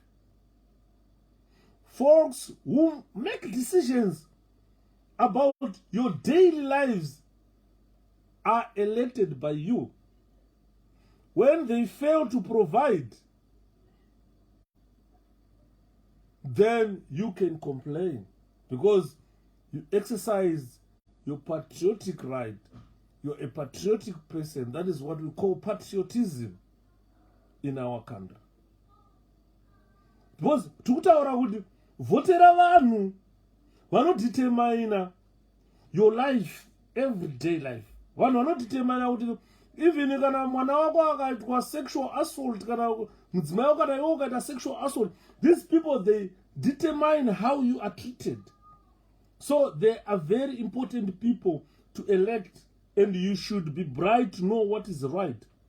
And as to about Susan Mtami, just imagine, ladies and gentlemen, that girl was sexually assaulted, sexually abused by the head of state. But look how she was treated. Look how the case is being treated. No one is taking Susan Mtami seriously. Mwana yakapesera angoti adatora because anga aruza hope nekurarama. So we should choose carefully people who determine how sexual assault victims are treated. We should choose carefully how people who make decisions about our daily lives are selected. Because if you don't vote for the right people, then you've got no right to complain. Saka achitaurira padaidhibheta nemufesi wekuzanu ya achintaura kuti at 50 years shepherd iwe unofanirwa kuiwa kupension. Ndikamuti my friend look here, munhu akashanda kuNRZ for 30 years ari kupiwa 3000 pension a month. 3000 RTGS is equivalent to $10. 10 US dollars. Saka pension yandoda inine $10 US ndechi. Andona. But if I boom, Nigeria, an 87-year man who was not employed, was looking for a job, and has been elected as president at 87. In Indruguns at 50 go for retirement. You understand? Saka, some people are not naturally gifted. They are not bright. And let's also remember, Kasman, he is so brave in Vanawaya, and he is receiving threats. Of course, we should be remembering that young man. That young man is so brave. And very rare. That young man is bright. That young man knows what is right for the country. He knows what is right for him, for himself. And on. Saka, what we should know as Zimbabweans is every election is determined by the people who show up. And you guys must show up, must vote. Inini mathreats andinowana every day munomaona, endai kuTwitter munoverenga, endai paFacebook pangu munoverenga. Ndechinyorerwa kunzi hanzi haufe wakadhota, hanzi haufe wakadhota, wakadhotera muZimbabwe, wakatodhota zvakakwana, haufe wakatsika nyika inwe. So there are certain people, some people who are making decisions about my life, who have counted me out already. And Murugon. Saga, what we must make sure is let's mobilize more people to go and vote. And let's ensure that those elected officials are thinking about us. Ndinenya kandurwadza sere ndakafonerwa nemwe mukoma wangu ari kuZimbabwe. My brother iye ari kuZimbabwe anenonzi cash talk breaks no friendship. Daukutaurirai nhasi, I've never said this. I know kana dziri panapa dziri kuteerera. My brother iye anenonzi cash talk breaks no friendship pachirungu. Akandifonera akanditi nhai Shepherd, ndikati mukoma. Zvikanzi muZimbabwe makaitwa government of national unity. Ndikati Zvikanzi vakomana vakabatsira iwewe pawakaita election rigging video yako. Kuti kuzobuda government of national unity wakaprova, it's you Shepherd akaprovide evidence iri crucial yoti Mugabe angasakwanisa kuramba ndo election yatakaita. You are the only person in the history of this country who managed to elucidate that type of evidence, that even the international community accepted your work and gave you asylum kuti ukaramba uri muZimbabwe unourayiwa. Ndikati zvikanzi pavakapinda pagovernment of national unity vakomana, pane akambokurangarirawo here kana kungokufonera kuti mukoma Shepherd makadini vana kwamaenda kunze kwenyika umugere sei? Hatisiri kuti vakubatsire kuti waone kuti wakagara zvakanaka here kunze kwenyika kwawakaenda, but kungokubvunzawo chete utano kuti Shepherd uri sei. Because most of these youngsters vakaappointwa wakaita maminister, wakaita mavice prime minister, wakaita chi, but they forgotten about you. MDC ikapuwa opportunity to appoint my ambassadors. Mukoma wangu akati ndakatarisa palist remaambassadors vaiswa neMDC, ndikati apa mupana wangu is going to be appointed as an ambassador ipapa. Because they should have bargained for your amnesty with IOS. Uyu munhu atove ambassador, you cannot arrest him nezvinhu zvakaitwa kudhara zvazokonzera kuti tisangane tiite government of national unity. But these people did not even turn kukurangarira. Hanzi ndakatarisa mfana, hanzi takatombogara pasi necrew tichidhibheta, tichiti mundaratsvangirai this time mupana Shepherd vanomupa ambassador. Ataitodhibheta tikati pamaambassadors ari kupiwa aya, it's either mupana andoappointwa natsvangirai kuti aite ambassador. But surprisingly, we never saw your name on the list ambassadors. We never saw your name on the list kana deputy ministers zvavo. Taitoona vamwe vanhu vatati singazivi, anzi kuna mumwe mbuya vainzi Vambira vatakaona vakutonzi ambassador kuAustralia. We didn't even know about that lady. But iwewe uripo, with all the sacrifice that you did, with all the death in your family, friends and so forth, risking your life, but these people, they never recognized you. Mukoma wangu akarwadziwa, handiri kunyeperai. Zvikanzi even if you hear them address kana marali kana chi, hapana paunombotaura Sarah Shepherd Yuda. Zvikanzi your name tinonzwa ichitaurwa chete tikafamba kuenda kumapurisa, kumagadhijeri, masoja. Those people highly value you. But your party, the one that you fought for, they don't even talk about you. That was my brother akantaura. He talks akantaura zvikanzi Shepherd, dai ndanga ndiri ndini iwewe, ndisiri as bitter as you, I would rather join ZANU-PF. That's what my brother told me. Zvikanzi kuZANU-PF tarisaone, vanonetsana, vanorwa, vanoita sei, but they will never abandon munhu wavo. Zvikanzi vana mai Mujuru vaya munongomiti vakabviswa vice president, vakabviswa vana Mutasa vaya vane mabenefits avanopiwa. And ZANU-PF kana yafunga kuti inovada inongovaita recall yosvika iva pamapositions, which is happening right now. Zvikanzi vanhu vaiva vane chikamaradaship, vari kuziva kuti vakatsamhira nyoka vese musango.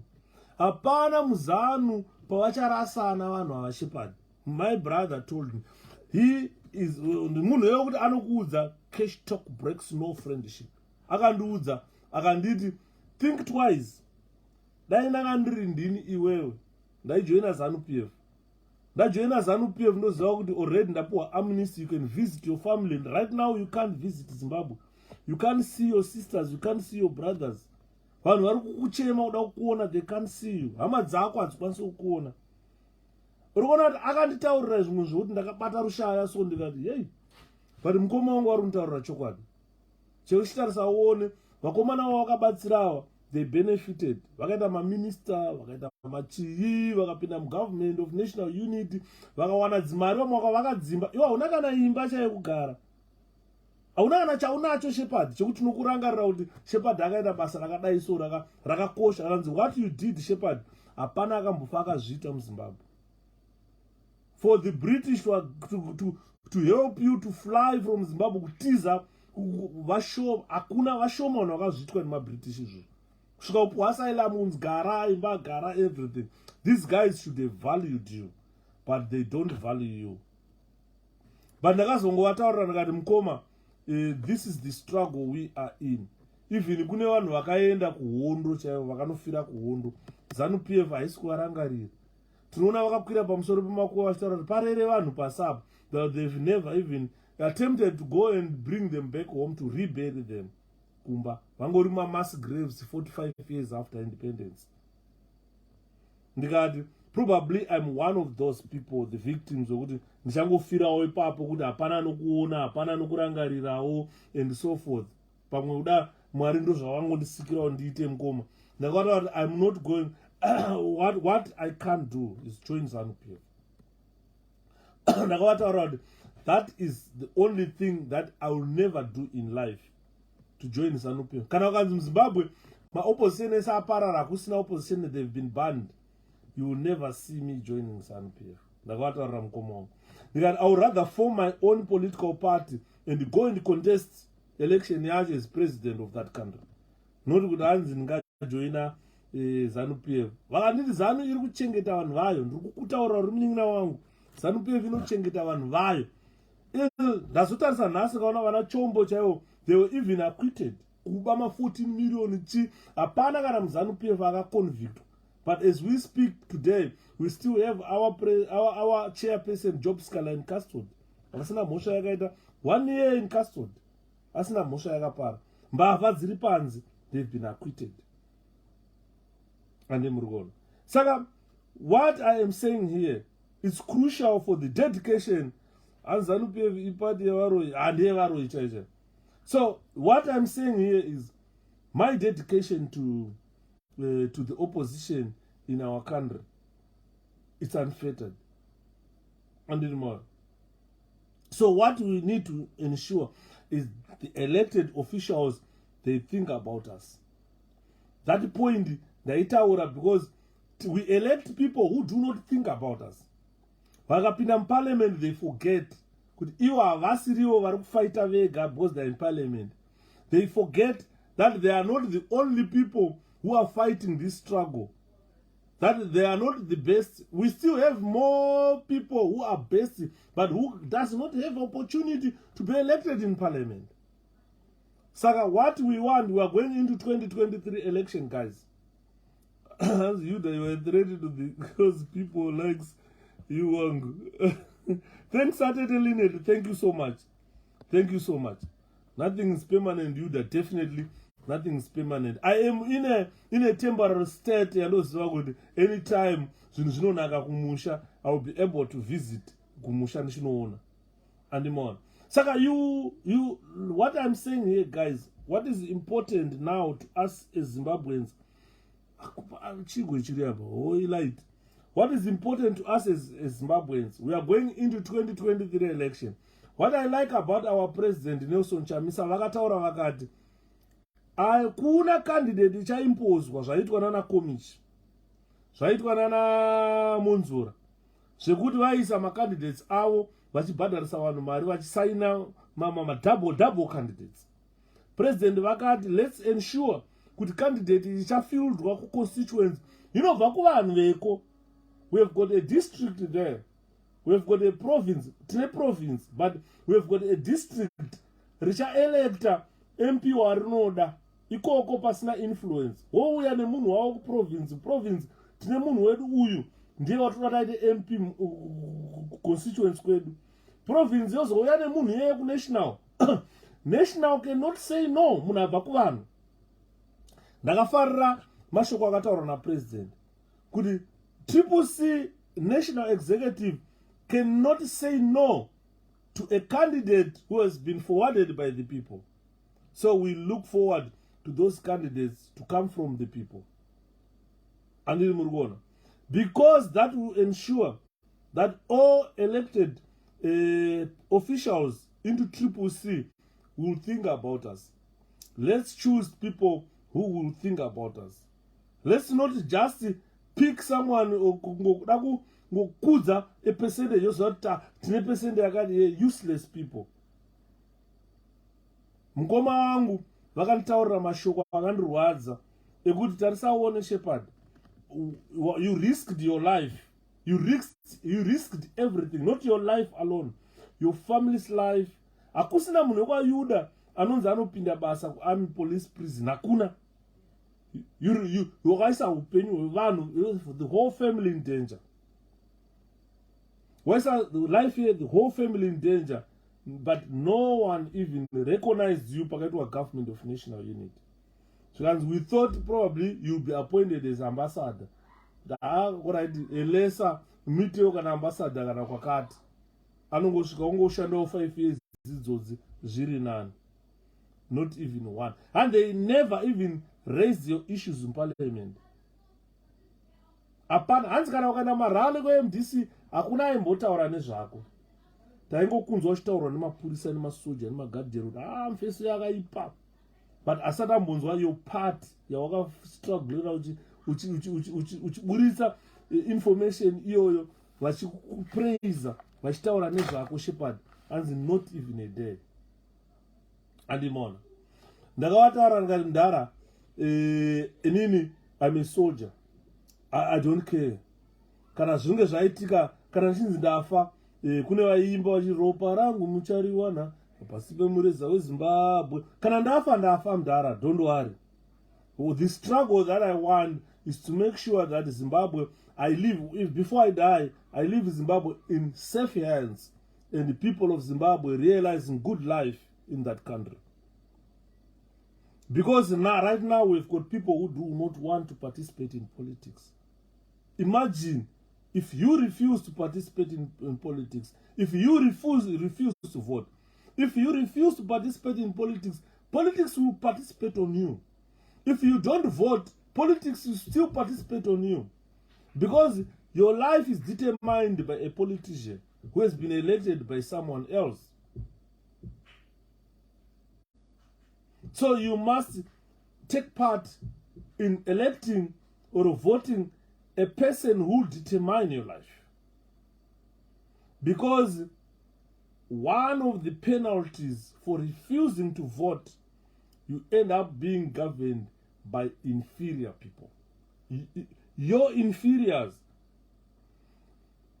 The inferior people I'm talking about here are the likes of General Constantino Chiwenga. If he stands in front of you to try and address the nation, listen to his address. You can tell that Irondodofo. Listen kuna Chinotimba when he goes to Buera to try and engage the constituents. Ndakanzwa achimba andikwanisa kuzvidzokerera pana zvonyadzisa. Zvandakanzwa Chinotimba achimba. Papa pakagara ana mai, vana sekuru, vazukuru, vakwasha, vana baba, vanani, vakagara uko. Vachiimbiswa naChinotimba zvinonyadzisa, chinyadzi. Andikwanisa kuzvidzokerera kuimba panapa. So these are the consequences of you guys refusing to vote. Consequences of you guys refusing to participate in politics. Such inferior people will rule you. Vana Chinotimba will come and gather your village and start singing zvinonyadzisa. Ndakateerera ndikati ndiri kunyatsokunzwa here kuti vana mai nana baba chembere dzakagara panapa dziri kudaira zviri kuimbwa naChinotimba. Anditi manzwa. So inferior people will govern you if you don't participate in politics. So you guys need to participate in politics. You need to vote. You need to register to vote and vote. Because ukanzwa Chiwenga achitaura, anenge muna disconnectwa kuti zvaari kutaura nezviri kufunga pfungwa dzake zvisaenderana. He's disorientated. Ukada kufunga kuti pamwe ari kurwara nedementia, you might think because muna nedementia anongoumana, anenge achingotaura. Saka ndazoenda kudenga mai ndaita. Unaona? Munhu ane dementia anenge achirwara. Ukateerera Idi Mnangagwa addressing the masses. Ndopaona kuti pamberi penyu panenge pakamira benzi. Haana development yaanouya kuzotaura.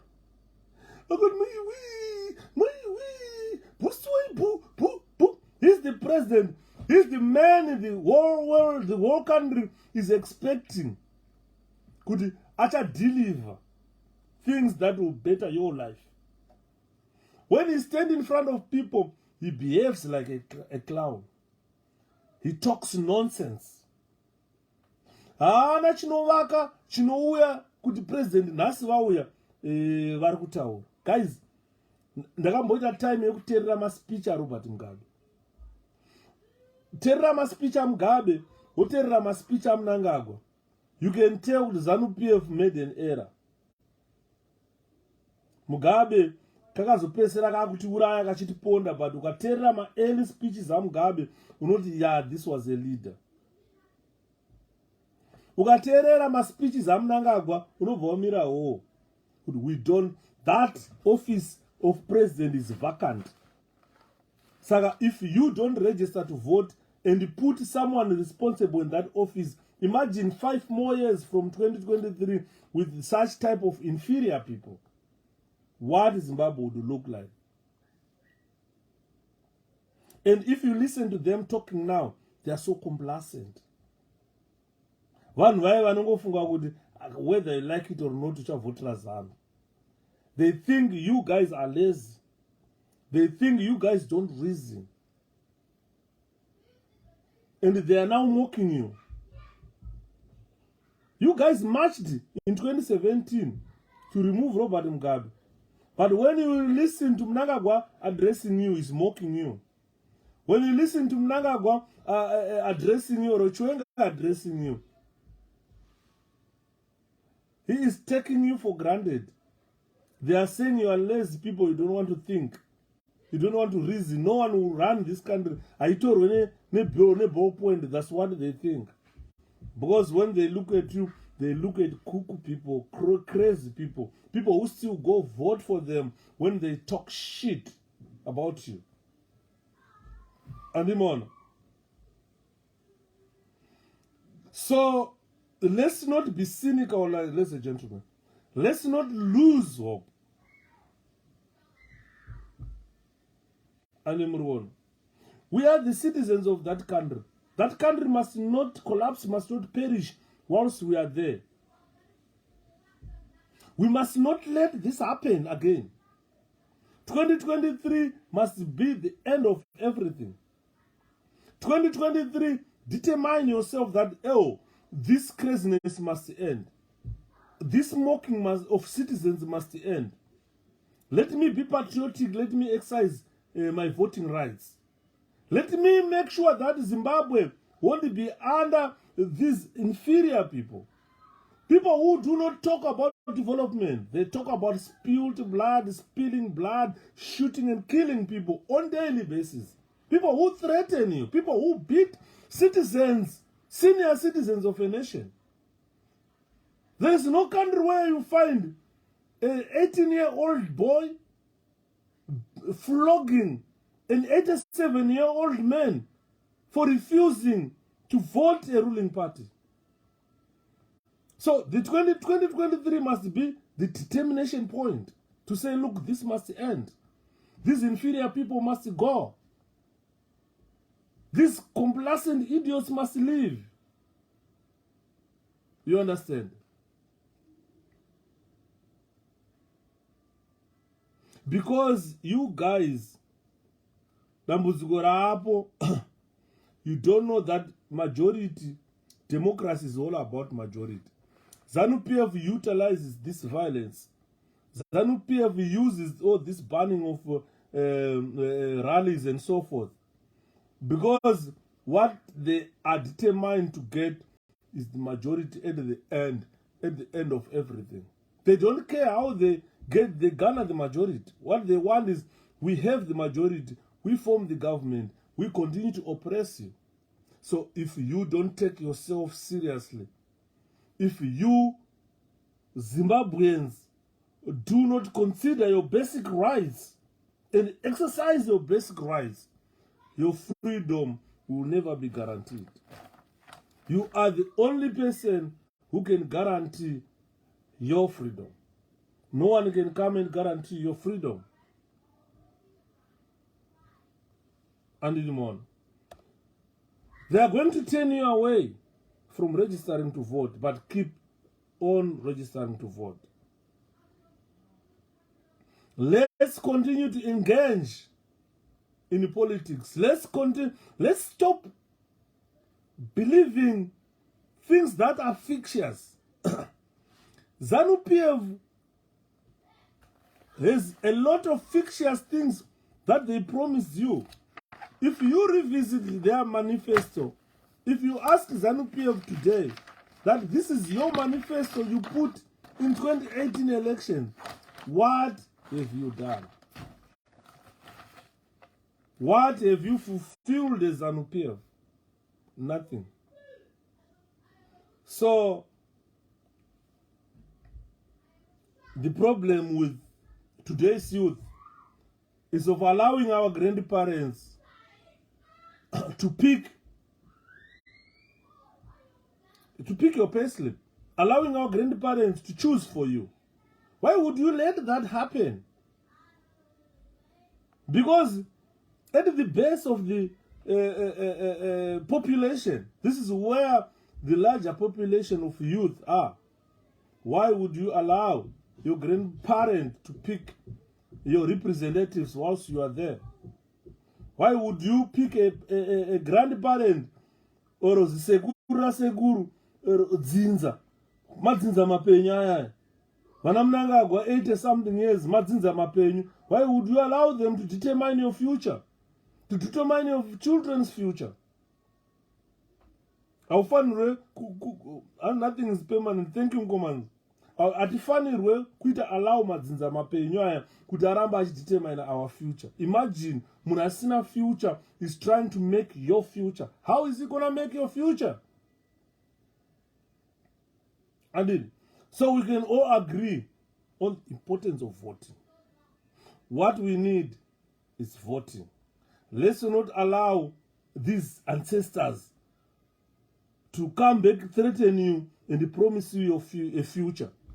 A person who doesn't have a future anymore is promising you a future. And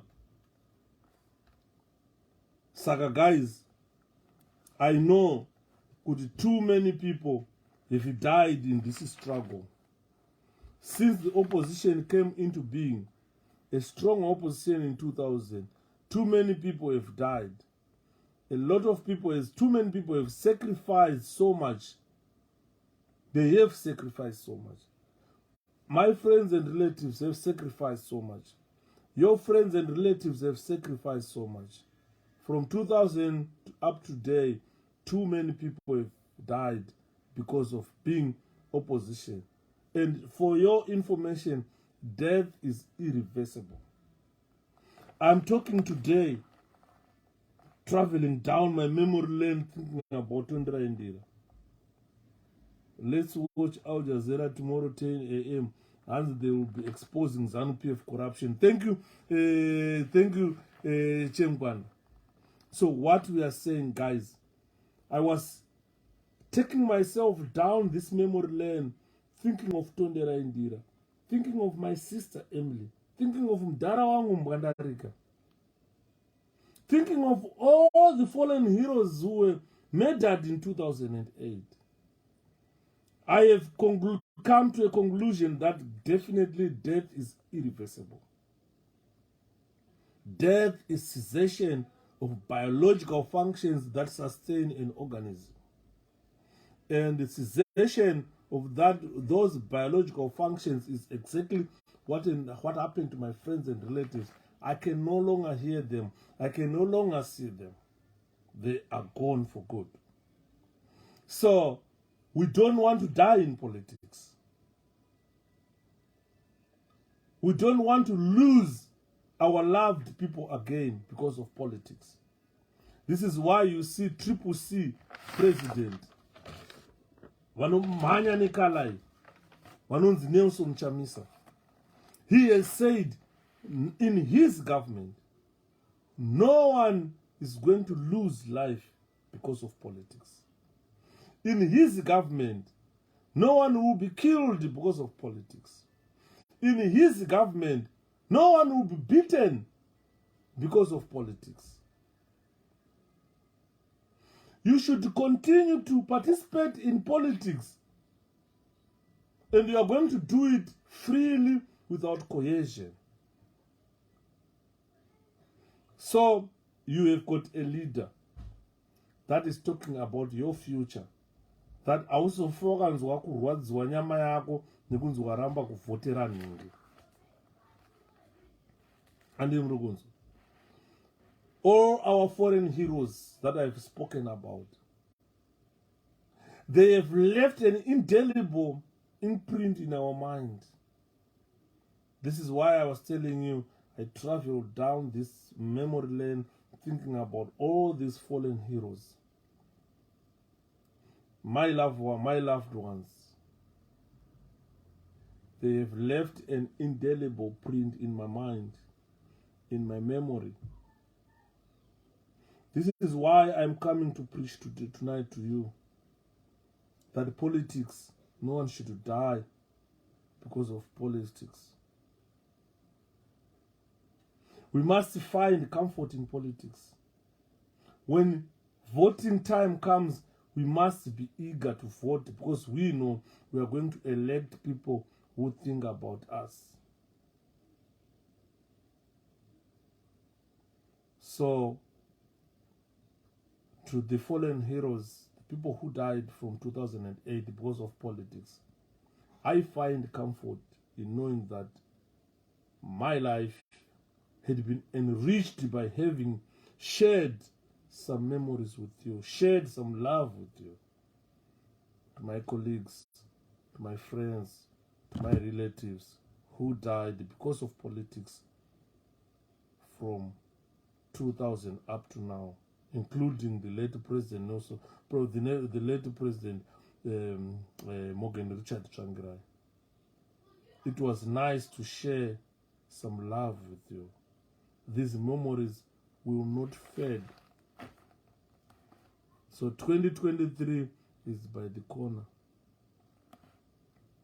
2023 is a year that we say all those brutality and atrocities we experienced in the past 24 years must never be experienced again in the lives of the people of Zimbabwe.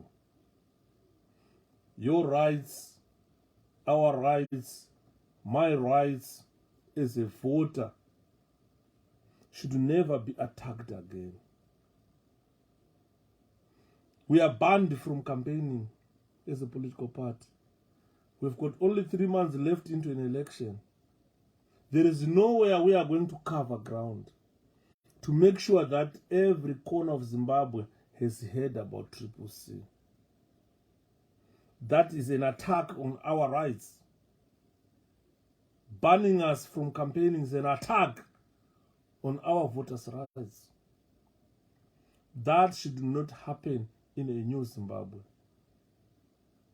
So if you don't show up to vote, ladies and gentlemen, that moment you don't vote, you have voted for oppression.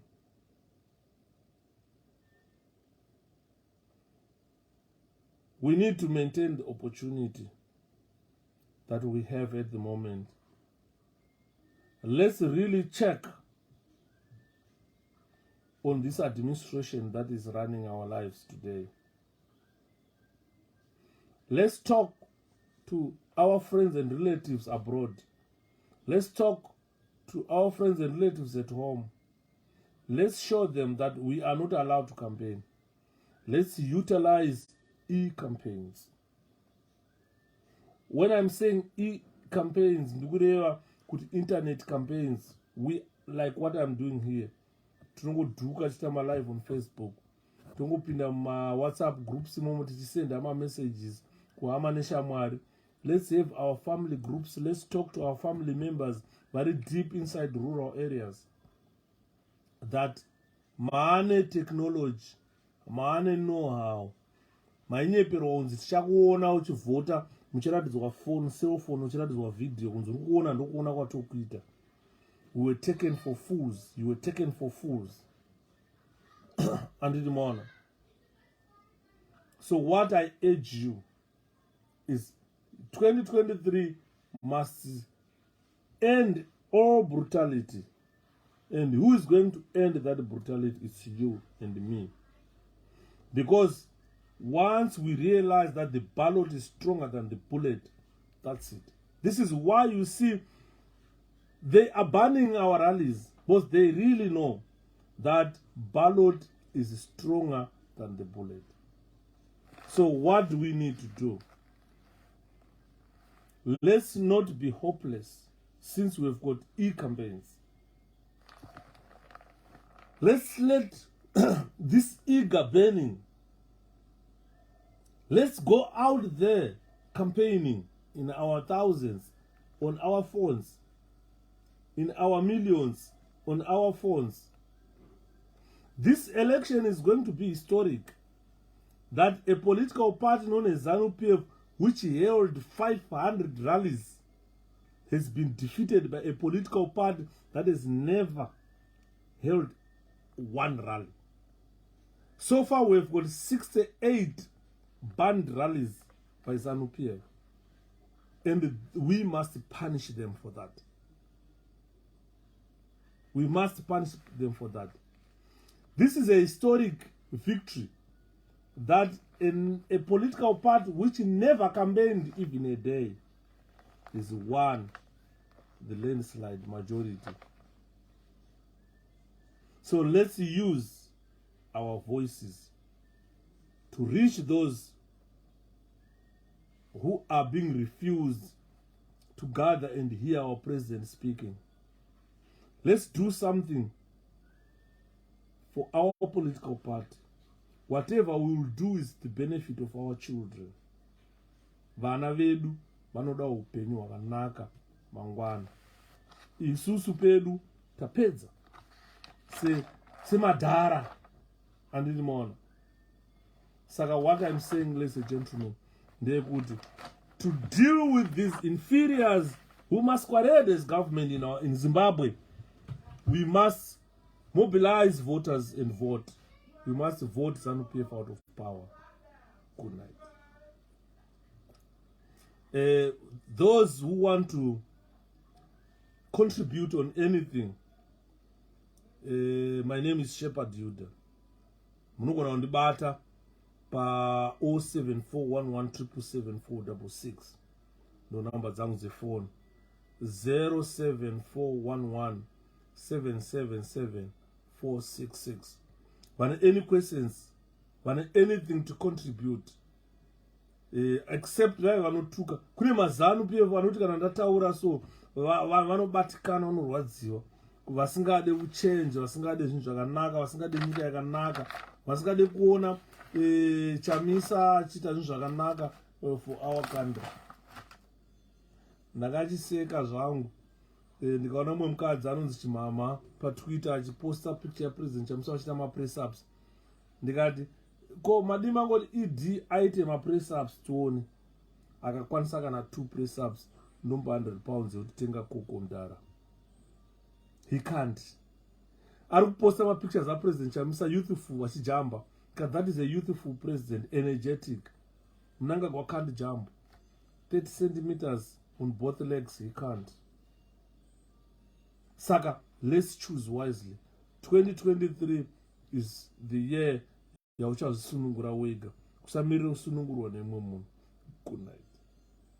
Dirwo rare mbanje vanogara mudirwo, vakomana vanogara mudirwo, dirwo rare mbanje gara mudirwo, usatambe navo vanogara mudirwo, dirwo rare mbanje vanogara mudirwo, dirwo ravakomana, dirwo rare mbanje vanogara mudirwo, vakomana vanogara mudirwo, dirwo rare mbanje vanogara mudirwo, usatambe navo vanogara mudirwo, dirwo rare mbanje vanogara